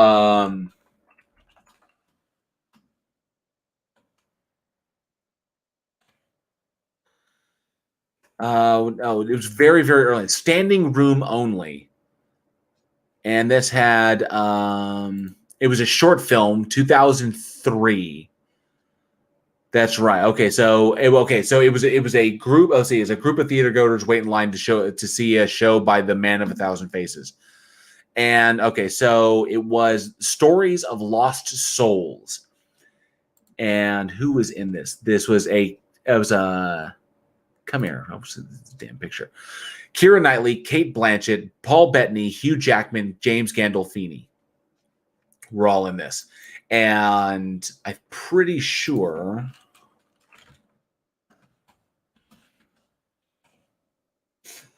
certain Andy Serkis was in it as well. Billy Boyd, Ileana Douglas. Let me see. Josh Hartnett was in it. Michael Gambon, Mary Elizabeth Mastrantonio, Andy Serkis. Yep. Carol Hannah, Jeff Goldblum. It's a massive ensemble cast. Definitely. But it's called Stories of Lost Souls, and was very, very cool. And actually, it was had Hugh Jackman in a small bit. It had Andy Serkis doing, I think, playing 3 roles in it, which was pretty cool. So something cool about it. And I just noticed, holy shit, and he looks so damn young. Let's see. Lion Play says, YouTube's been getting bad with this shit. Yes, most of my comment section gets deleted before I have a chance to read it. It's fucking annoying as hell. Logical Hillbilly says, hell yeah. Hoo-hoo, woo-hoo. Hey, man, you got targeted. The eye is on you now. The great eye, lidless, wreathed in flame. Cindy Johnson says, darn, I need to get up in 3 hours. I enjoy listening to you. Thank you, Cindy. I do appreciate that. But sleep is necessary. I am not more important than sleep. So definitely rest and hopefully dream well. AJ says, Ronan said, and he used to fake the high notes. Ooh. Tony Regime says, he also pissed himself on stage after drinking too much water before a performance. I have almost done that. I got cottonmouth so bad one time, and I was trying to get rid of it before a show. I was extremely nervous. I almost peed myself on stage. I had to go so bad, and it was just when you're at that point, especially when you have monologues. Well, when you get monologues, you can kind of distract yourself. But when other people are talking, and you're like, hey, you got to hold it, or you got blocking, and you can't say they're doing the pee-pee dance while you're blocking. It's ridiculous. Skydiver Tanner is in the house. Hello, he says, hello, all you beautiful people. Hope everyone is well. I am doing well on my birthday. Thank you, Skydiver Tanner. These fine people in the live chat are making this an excellent day for me, trying to push to 1,000 or get as close as I can to 1,000 subs. And I hope you are doing as well, you beautiful person, and all the things you do. So thank you so much for coming by. God equals square root of -1. Amy Newman's stream got shut down tonight. It was about Pentecostal snake handler deaths. That's fucked up. Because, yeah, that's what I think needs to be talked about. Let me see here. Don't just change to live chat so you can see the filth. So I can see the filth. I am on live chat now. I realized that I was on top chat the whole time. I should have been on live chat. But I have changed it over. Let's see. Yep, Skydiver Tanner. Sexiest bastard in the room right now. So. Let's see, Tony Regime, yep, and then and thank you, Skydiver Tanner. Oh, he says happy birthday, you sexy bear. Thank you, I appreciate it. Let's see, line place. Skydiver says I feel tore up. Today was my retraining for starting back up as an instructor. I bet you are worn the fuck out, no doubt. But it's pretty badass to be back at work, you know. Let's see. Thank you, Atheist Mando, for sending it to me. When I get the first opportunity I get, I will sit down and take a look at that. Tomorrow's a little bit busy, but I will get back to you on it. Tomorrow's a little bit busy because we have the live show. We have Week in Horror tomorrow at 7 p.m. Central Time. So then, if you're subscribed to our Week in Horror channel, then you can definitely go and check that out. As a matter of fact, we'll do this because we're at 387 on Week in Horror, and I would like to get us to 400. We're so far away from being monetized on the podcast, but luckily we're on all the podcast sites, so that's always really, really cool. So I'll just put that right there. But that's to our horror film podcast. So especially if you dig horror movies and you like talk about horror movies, you can come and see us talk about them. Our show is tomorrow at 7 p.m. The move is going slowly, Skydiver. Obviously, you can see I've done nothing in my office, but the rest of the house is slowly but surely going. So tomorrow I am off. Angela's off for my birthday. We're going to go have breakfast together, and then we're going to be pretty much hitting the house until I have to go live for Week in Horror. So just slowly but surely. Luckily, we don't have to deal with anything up there. We just got to get everything here moved there, then get the cleaners in to actually clean the whole entire place. I'm not cleaning this whole fucking house. And then once that, just give the keys to the realtor and say sell the fucker and send me the check. Limey Places, woo, filthy talk aloud. I don't very much like the cut of your jib. Posh language. Reginald, I disagree. Scott Advertisers didn't realize how completely out of shape I had got over the pandemic, and the extra weight didn't help. This is true. Pandemic weight, man. It is a reality. Peter Collins says, got to work. Have an amazing birthday, JL. Take care of everyone. Thank you, Peter Collins, for stopping by. All the love to you. Hope you have a great day. Rono says, JL, I almost bought you 50 robo-subs just to get you over 1K, but I have these pesky ethics. I appreciate that. Given the recent events and things that people have talked about, I appreciate your ethics. I do. I really do. I don't want to be one of those creators, I'm going to pop over to, let me see. I'm going to pop over here to StreamYard to see if there's anybody else got, shut down. If anybody else got censored. Censored by the YouTubes. Let me see here. Nope. Nope. Everything's looking good. So, Square Root, let me know. So she was doing a live stream. Where did your thing go? Gotta find it. Okay. So God equals. Amy Newman was doing a stream. So she was doing a live stream, I'm assuming. Was it just the mention of that, or did something like specific happen on the stream to get it shut down? I'm really, really curious. Because I'm just more information that would be helpful to us. So, but definitely let me know, like, if you know exactly what got down. If it was just the fact that they were talking about snake handlers, Pentecostal snake handlers, and the fact that these idiots actually handle venomous snakes and then wind up getting killed. So I'm very fucking Eastern Diamondback is no goddamn joke. That snake will fuck you up, no doubt. Yes, let me play. It is my birthday, so it's my birthday. I always imagine Jeff Goldblum, the Grandmaster in Thor Ragnarok. Oh, let's see. But thank you very much. I appreciate that. Let me play. Dumb Justice. I would rather one real sub than 50 robots. Goddamn right. That is goddamn right. Titan says Amy was showing video of snake handling, which is apparently copywritten. That's fucking ridiculous. Yeah. And thank you, sir, for the happy birthday. I do appreciate it. That's fucking stupid. My place is finally 21. Good. Yes, I'm only 21. I can finally drink legally. Yeah. It's just Diet Coke. And it's a little warm. Let's see. Scott Evertander says that sounds like an easy move. It is going well. It got as easy as possible. It's, I don't like having to deal with that, crazy shit. But thankfully, we got lucky. Let me see. Let me play says, tell me about it. I put on 70 pounds. Doing good though. Thanks. It's tough, man. The pandemic was fucking hell. I got lucky because I was declared essential. So because I was keeping people's houses in shape, keeping their water running and their power on, and their AC going, and their ACs and their heaters going. So yeah, so I kept moving. So I got lucky in that I was never stuck in the house. But the people who were locked in, fuck, dude, my sympathies. See, Titan Race said either that or someone reported the channel for advocating dangerous practices, which he is. Oh, I say. Either way, it's fucked up. See, Lying Places, most lawyers are snakes. That's why copyright legalities get involved. That's true. Sarah Davis is pretty sure JL is younger than me, so 39, 40, 41. I am 41, Scott Evertander. I am 41 by 51 minutes. See, AJ says, say what you will about Kent Hovind, at least he doesn't copyright his BS. This is true.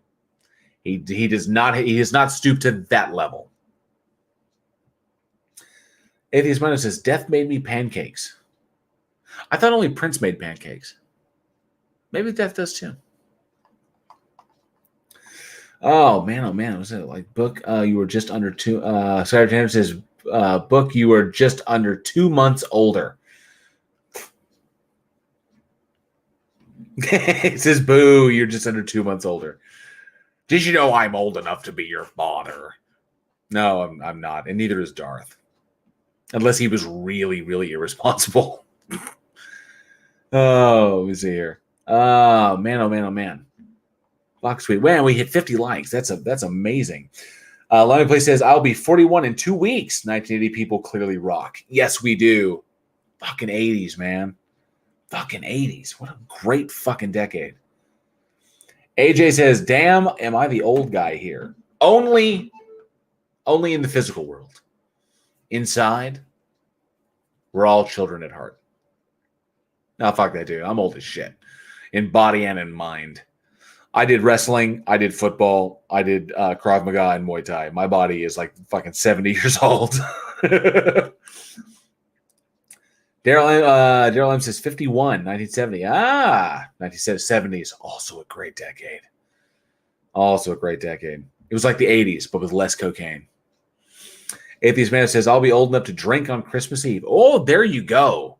Fucking A. 21 on Christmas Eve. Hell yes, that's the time. AJ says, oh, never mind. Looks like Daryl is the old guy. Oh, AJ's a bicentennial. Very cool. Very awesome. 70s were, like I said, 70s were awesome, just less cocaine. And well, I guess, kind of leftovers from the 60s. Let's see. Scott Edwards says, right, my mind feels 16. Looks say I'm 35. Internal body feels like I'm 90. I get that. Especially after kind of today, because today I had to do some work in the backyard. Just to make the make the backyard look pretty and everything, and just clean it up. And I had to do a bunch of shoveling because unfortunately there's some runoff areas on my back driveway. So where the yard just isn't level because it's all fucked up, and just the driveway's all fucked up. It needs to be pulled out and repaved. But yeah, I was trying to just clean up with the shovel, and my back was just kind of like, hey, you're not 40 anymore. Oh, let's see. Mark says 80s wasn't so good in Middle East Europe. This is also true. This is unfortunately true. Tony Regime says I'll be 56 in August. That's the month my wife was born. She will not be 56. She will be 30 something. She's 4 years younger than me. I can't do fucking math. It's almost 1 o'clock in the morning. 37?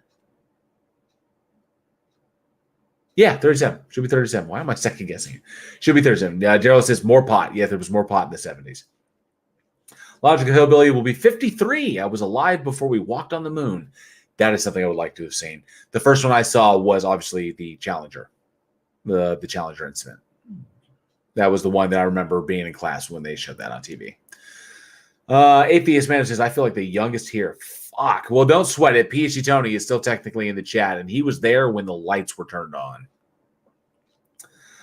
Limey Play says, I'm 40, mind of a 10-year-old, heart of a 62-year-old, and spine of an octogenarian.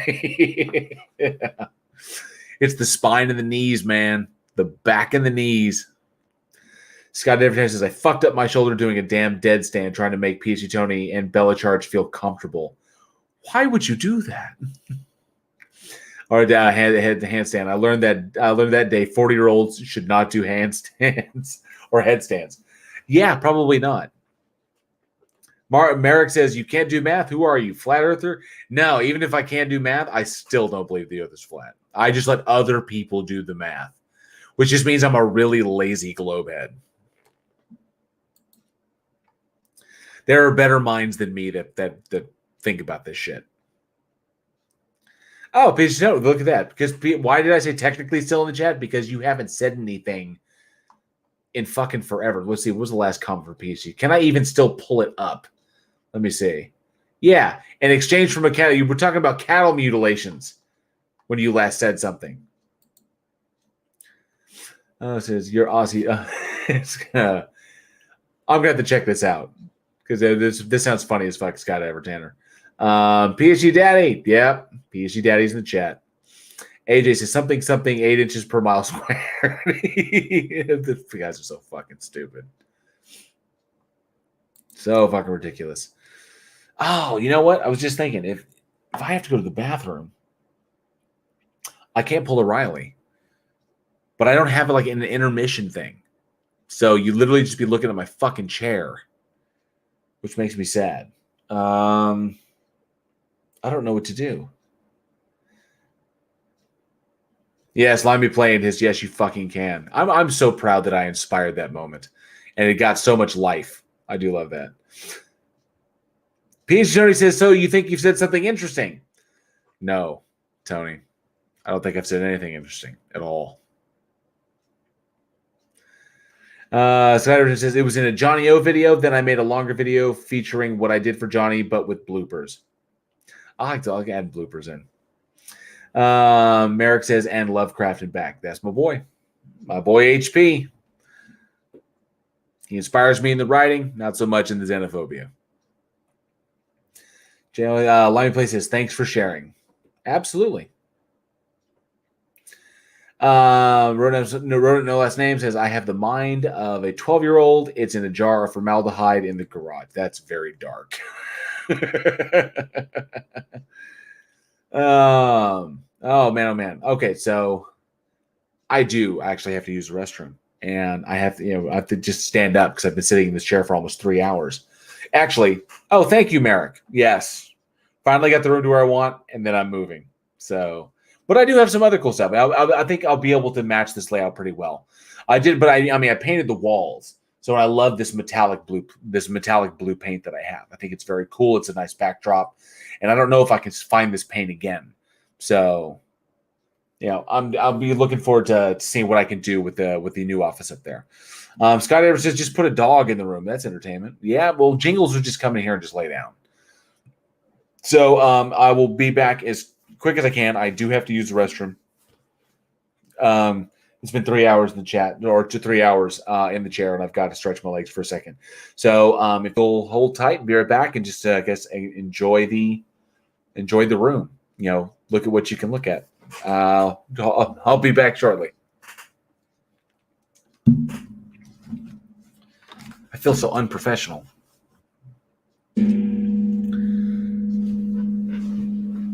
Oh, and the Reaper squeezins. There's all kinds of stuff that we could do. I'll be right back.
One second.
Okay.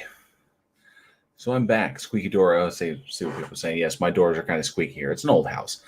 Poltergeist throwing shit around. I bet he cuts a fart now. Lovecraft just moved. The koala just blinked. I swear. Apparently, there's ghostly shit in the room when I'm not around.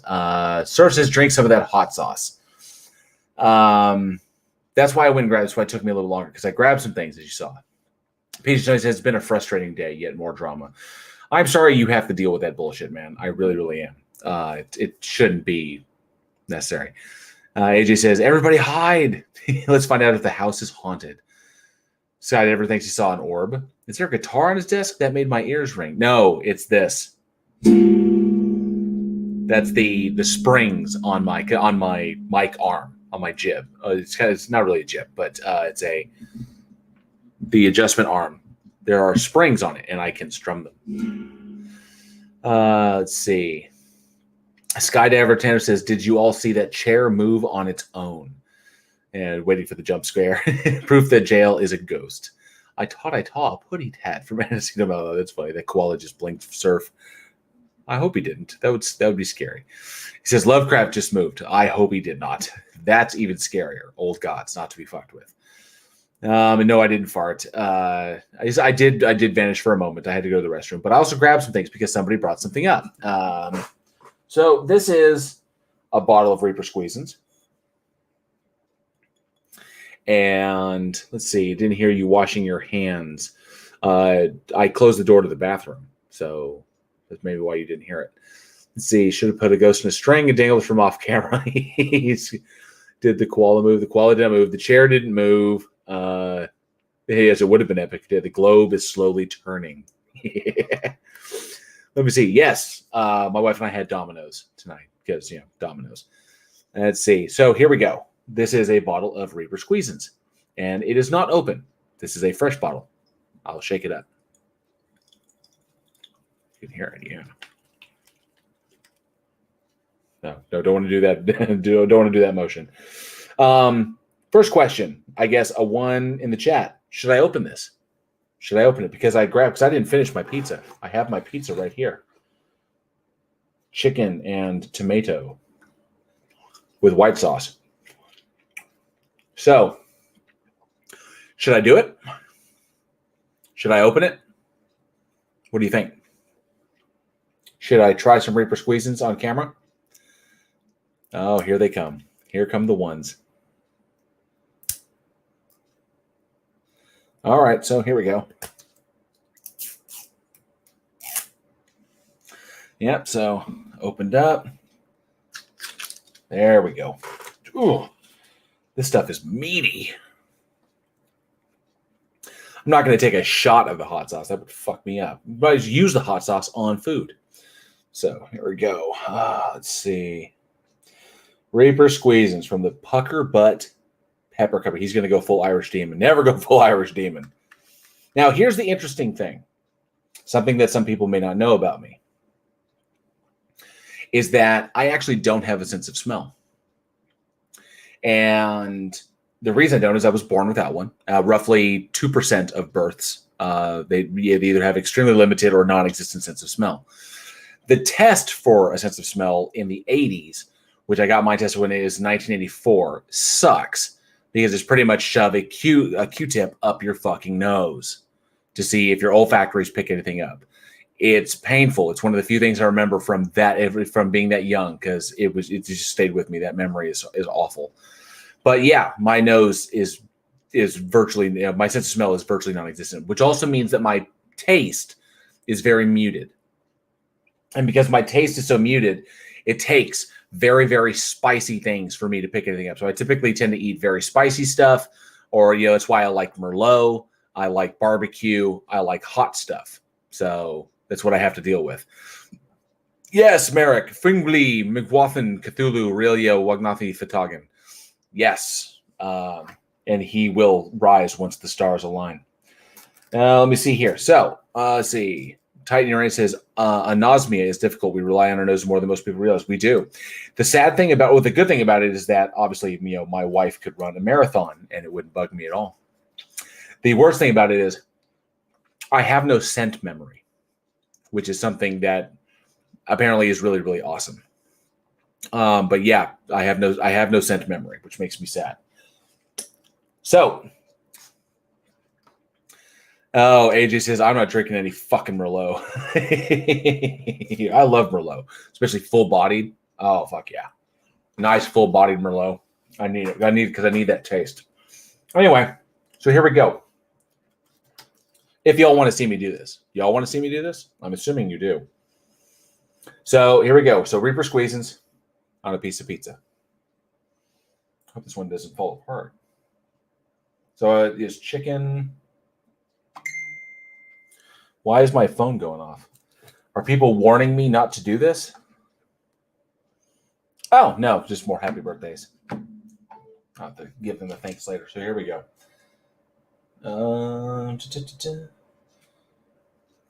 Damn it. That slice, I think, is too small. Let's go with a bolder slice. There we go.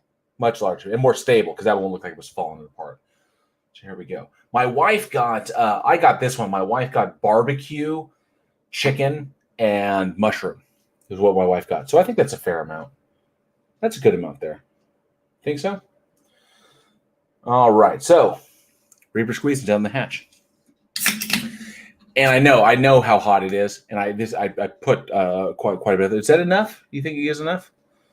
So I do not actually know what the Scoville rating is. And then I know, sir, if there's no pineapple on this pizza. But I think that's enough. That should be enough. Let's find out.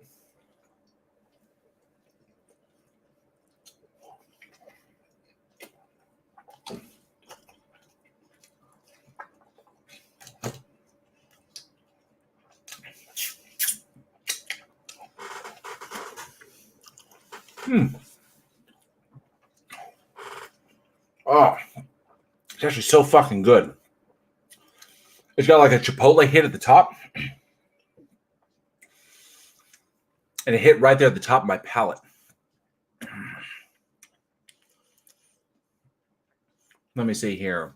What the hell kind of pizza is that? Oh, it is chicken, white sauce, and tomato. Let's see here. Merrick says, I have to say goodbye. Have a nice stream. Happy birthday. I hope you reach the magic 1K. Fingers crossed. I'd like to. I'm probably going to have to call it here soon because I do have to go to bed. It's 1:10 in the morning. Scott Aaron says, barbecue chicken, bacon, onion, and green pepper. Ooh, that sounds good. Oh, no, it just had that kind of like Chipotle Tabasco. It just had that kind of hint at the top. Let me see. It's 2.2 million Scoville units and is ranked as the 10th hottest sauce in the world. Now I have a sauce that's 2.5 million Scoville. Damn.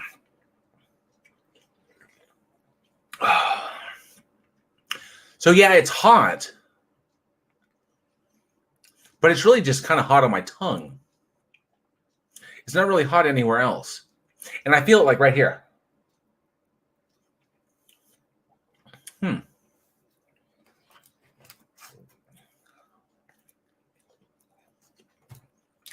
I put a fair amount on it. The heat kind of stays local. It kind of doesn't spread. It kind of stays in one spot. Huh. That's interesting. But nonetheless, this is very tasty. This is really good. So, Peach says, where's your In the Mouth of Madness poster? It is right behind my shoulder. Right there. In the Mouth of Madness, The Thing, Big Trouble in Little China, Prince of Darkness, and Christine. I showed Christine earlier. There you go.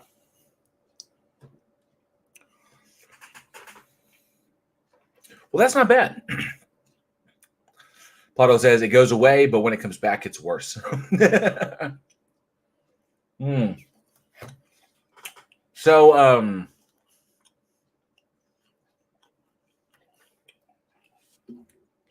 I'm guessing Irish was a pussy. Because it's hot. It's hot to be sure. No doubt. But not knocked me on my ass hot. It wasn't. I think I've tasted hotter. I've tasted hotter at an Asian restaurant that I was at. There's an Asian restaurant that I eat at called Tiger Asian Bowl. And This pizza is actually really good. So there's a restaurant I eat at called Tiger Asian Bowl, and they do they have a heat level like 1 to 8. And I haven't been able to get past 5. 5 was astronomically hot because it was literally, it was just hot touching my lips. Everywhere it burned. I don't know what they did to it. It was just extremely hot. So I haven't been able to. A 5 was almost unbearable. I have no idea what 8 is. Just blow the roof of your mouth out. Let me see here. Skydiver says, watch JL eat a cold pizza, talking with his mouth full of food, stick out his tongue to point where he tastes it as he tries to reach 1,000 subs. Pretty much. Is that not what we do? I mean, I'm a fucking clown, dude. Peachy Tony says, that's not the poster they used in the S. Yeah, I got the cool ones. But that is the Mouth of Madness. That is the In the Mouth of Madness poster. With the tagline, live any good books lately? See, Plothole says, you need help playing a video. The, what was it? The, Rodent No Last Name sent me a video. Is for a weekend survival thing that was really, really cool. And there's like a video for it. He sent it to me via Twitter. Let me see here real quick. And he was hoping that you might be able to help me show it here on the stream. Nope, that's Weekend Horror. I have like 3 Twitter accounts. Well, here we go. Wasteland Weekend 2017 highlight reel. So apparently this is a video on YouTube that he was hoping I could show on the stream so I could show it to everybody. Let me say, Anastasia Maldonado says he may not have a sense of smell, but his booty has full sense of feeling. Damn straight it does. So maybe it'll hit me on the way out. Let's see. Can you help Jail stream another vid on his stream? Well, yeah. So, yeah. PH says that's my guess based on his reaction to Malort. He really hated that shit. He really fucking did. Scavenger says Tony, I'm the same. Didn't think Malort was as bad as they make it sound. Why me place 60% pure capsaicin? Ooh, that'd be rough. AJ says, you need something Guatemalan insanity peppers. I'm not ready to go on a spirit journey. I'm really not. But I would like to talk to a coyote that is voiced by Johnny Cash. Sorry, I am a coyote. Tony Regime says, there's a restaurant in the UK that makes a curry called The Widower, which is over 2 million on the Scoville scale. That's insane. Plotto says, share screen and run it. Ordering some of that sauce now, debating whether or not to get the hotter version. Renee and Me says, Big Trouble in Little China is a cult classic to me, one of my favorites of all time. Fucking love it. And it's free on YouTube right now. You can watch it for free on YouTube. AJ says, in your face, Space Coyote. This is because I kicked you, isn't it? Mm-hmm. Oh, let me see if I can do this. So let's check this out. YouTube and Wasteland. I'm looking at that thumbnail. I look so stupid.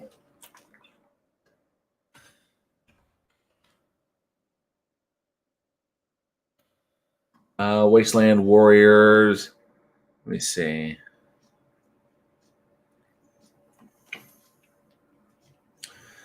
Wasteland Weekend. I'm sorry, Wasteland Weekend. My bad. Wasteland Weekend 2017. There it is. All right. So this is here, and we will pause that and then go to the StreamYard. See the share screen button. Share screen. Easiest with 2 monitors. I do not have 2 monitors.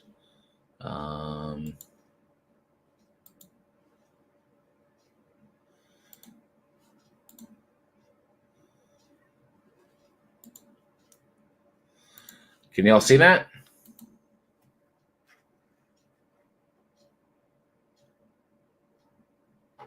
Can y'all see that?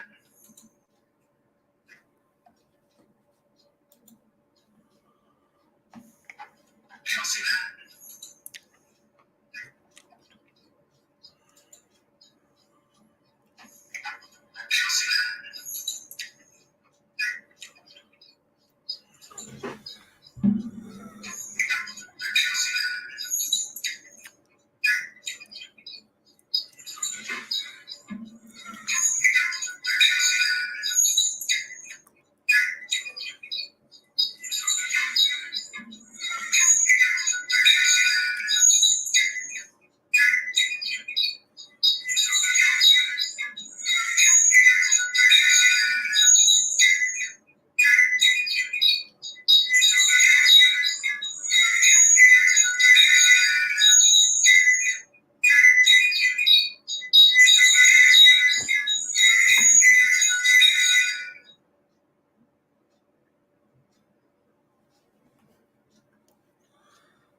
Oh, that's pretty cool.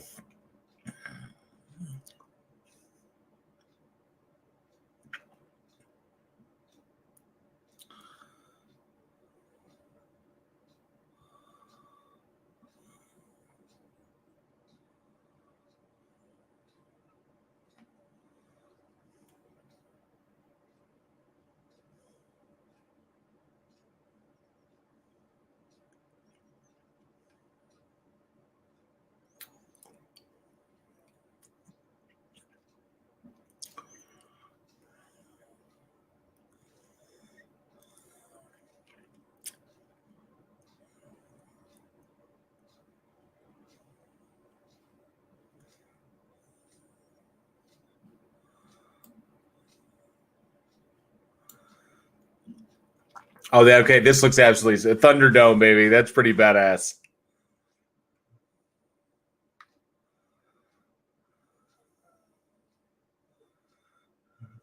Oh, this is no joke.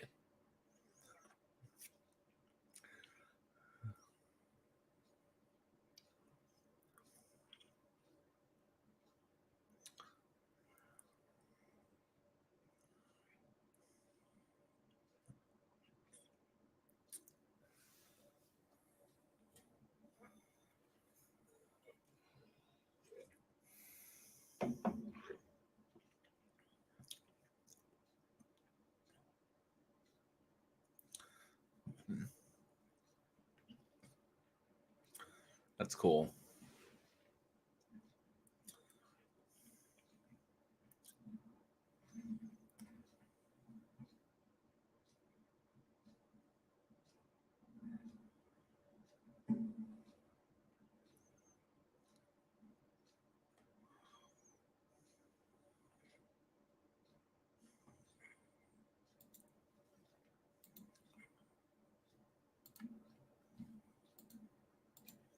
That's pretty fucking cool.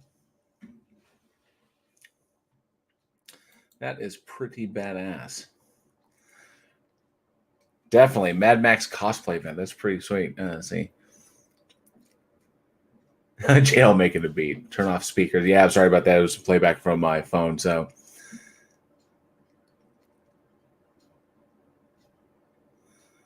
he has made his voice begin to sing to the pitches to reach Azathoth's ear to wake him. Damn. Have a good night, Plot Thank you so much for helping me out with that, with sharing that, and do appreciate it. And thank you for the happy birthday. Do appreciate it. Have a good night. Echoing back, no sound. Yep, now we had infinity audio. Make it full screen. Boom. AJ says, I hate to leave good company, but it's time for me to pass out. You fine folks have a good evening. JL, have a great birthday and good luck on the race to 1K. Thank you so much. Do appreciate it. Close all your porn before you share screen. None up. Because I keep it all on my phone. So I apologize. Were you not able to hear it? Because I could hear it. But if you're not able to hear it, I do apologize. But you saw the visuals.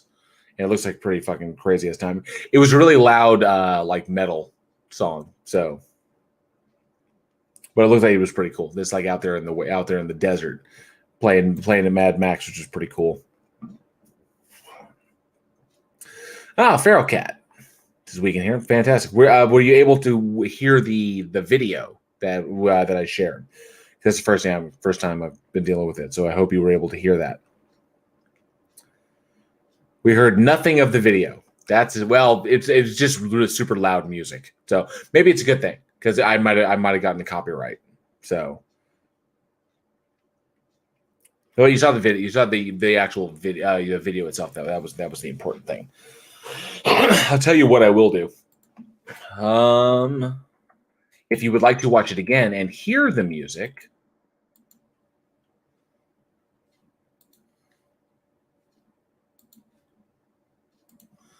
I will be more than happy to copy this. There you go.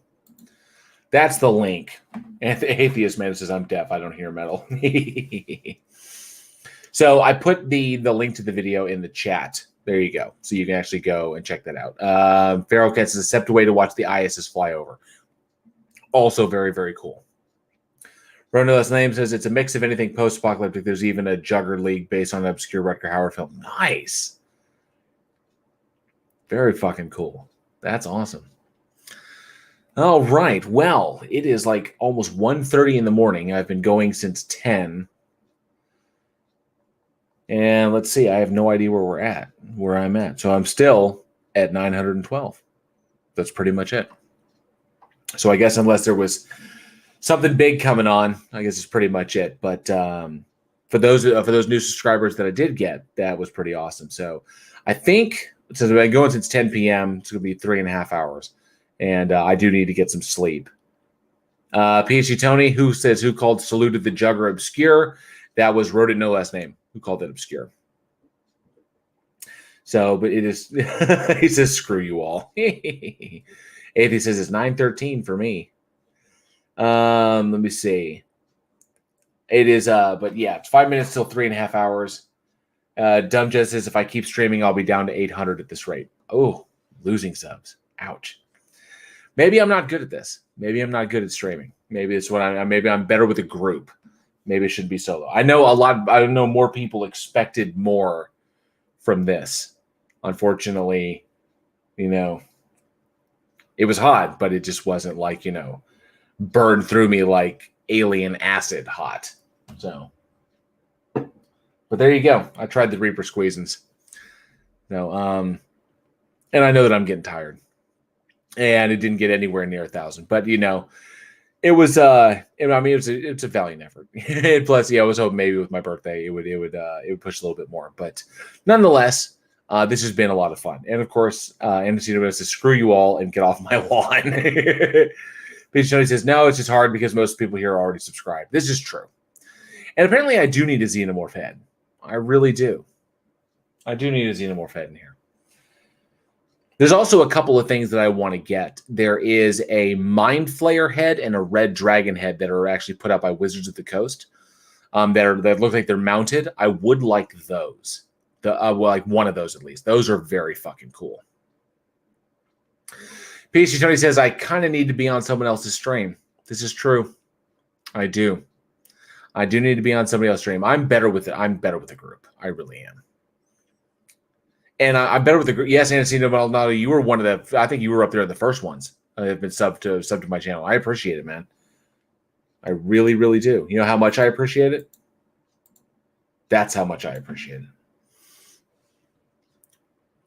So, but I think that they're out there. I think I can get them on eBay or maybe even on. I'll probably get them on Amazon. But yeah, it's a Red Dragon head. It's a Red Dragon head that's mounted, and then there's also a Mind Flayer, I think. That were released by Wizards of the Coast. But I'd like to get those. Those would look pretty fucking cool on the wall. I think those would be pretty awesome. But yeah, well, it's 1:27. I think about 1:30, I'm going to call it. So 3.5 hours. Yes, you do, Antecito. Yes, you do. And we'll see what happens. I wish somebody had been able to come on. That would have been a lot of fun, just to kind of share the stream. Maybe even someone like an atheist or a theist to speak with or something. But this was a blast.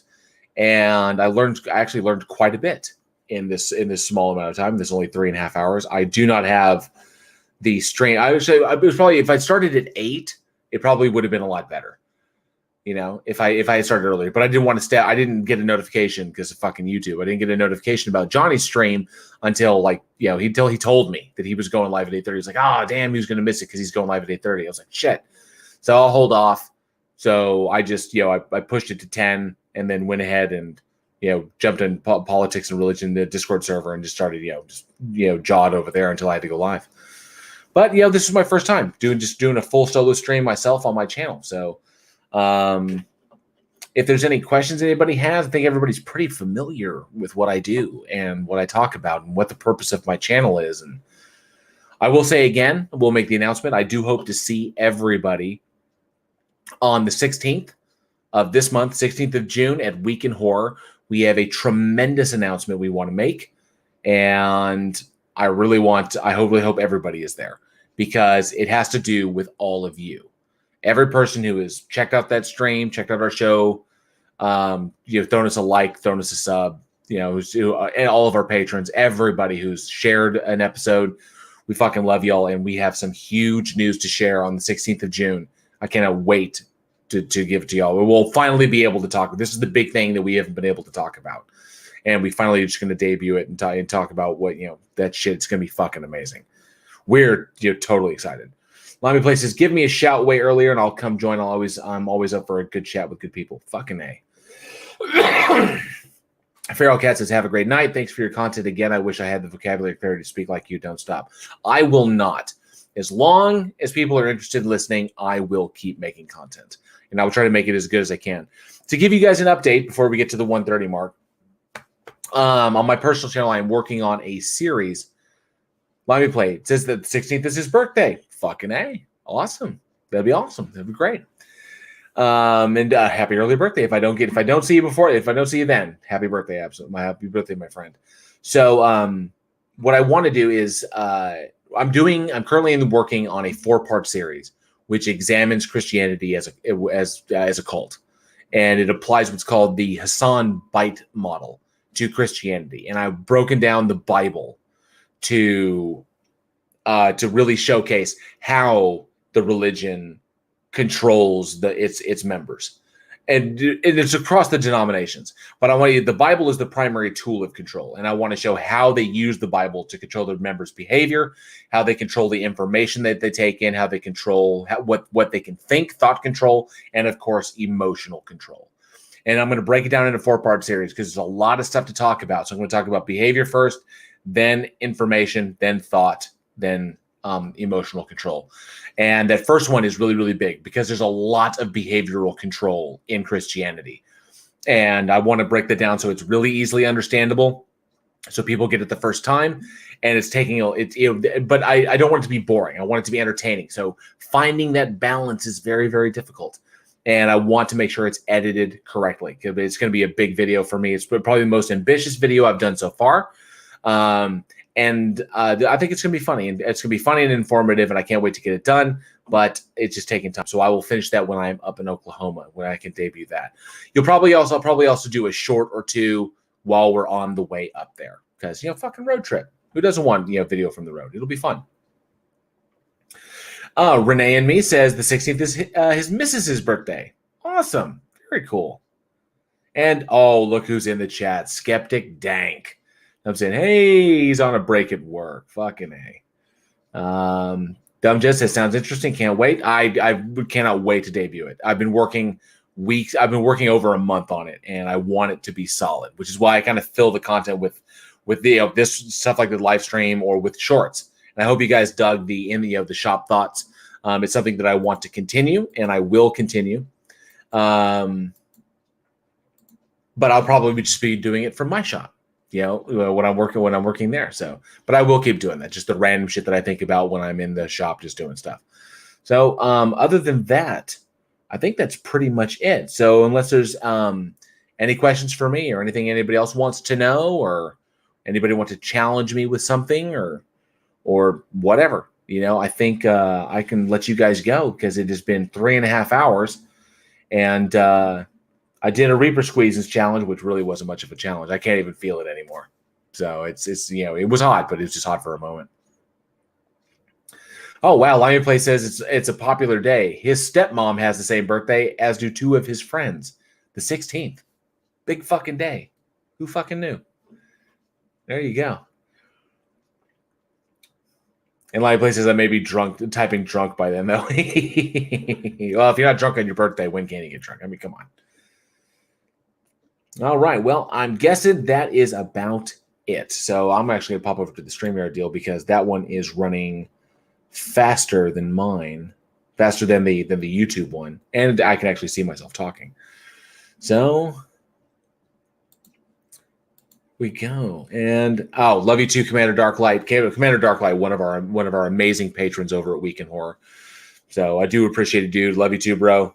All is good. And then Let Me Play. Thank you very much. Take care as well. I'll pretty much close it out with the usual stuff. So yeah, if you dug what you saw here, if you liked seeing me live, give it a thumbs up. If not, give it a thumbs down. Let me know because it'll depend upon if I do a live stream solo again, which I may or may not. I'm not sure. I will be coming out with new created content. You can guarantee that. I just need to, find the time to get it done and make sure that it's solid. Thank you, Dub Jezza. I do appreciate you coming by, and you're very, very welcome. Thank you for staying so long and staying as long as you did. When it comes down to it, I want to give you the best. So it'll take me time, and I just, it'll be done when I feel that I'm done with it. But I do hope you enjoy it. If you want to continue seeing it, obviously hit that subscribe button. You get notifications. Hit that bell. Make sure it's on.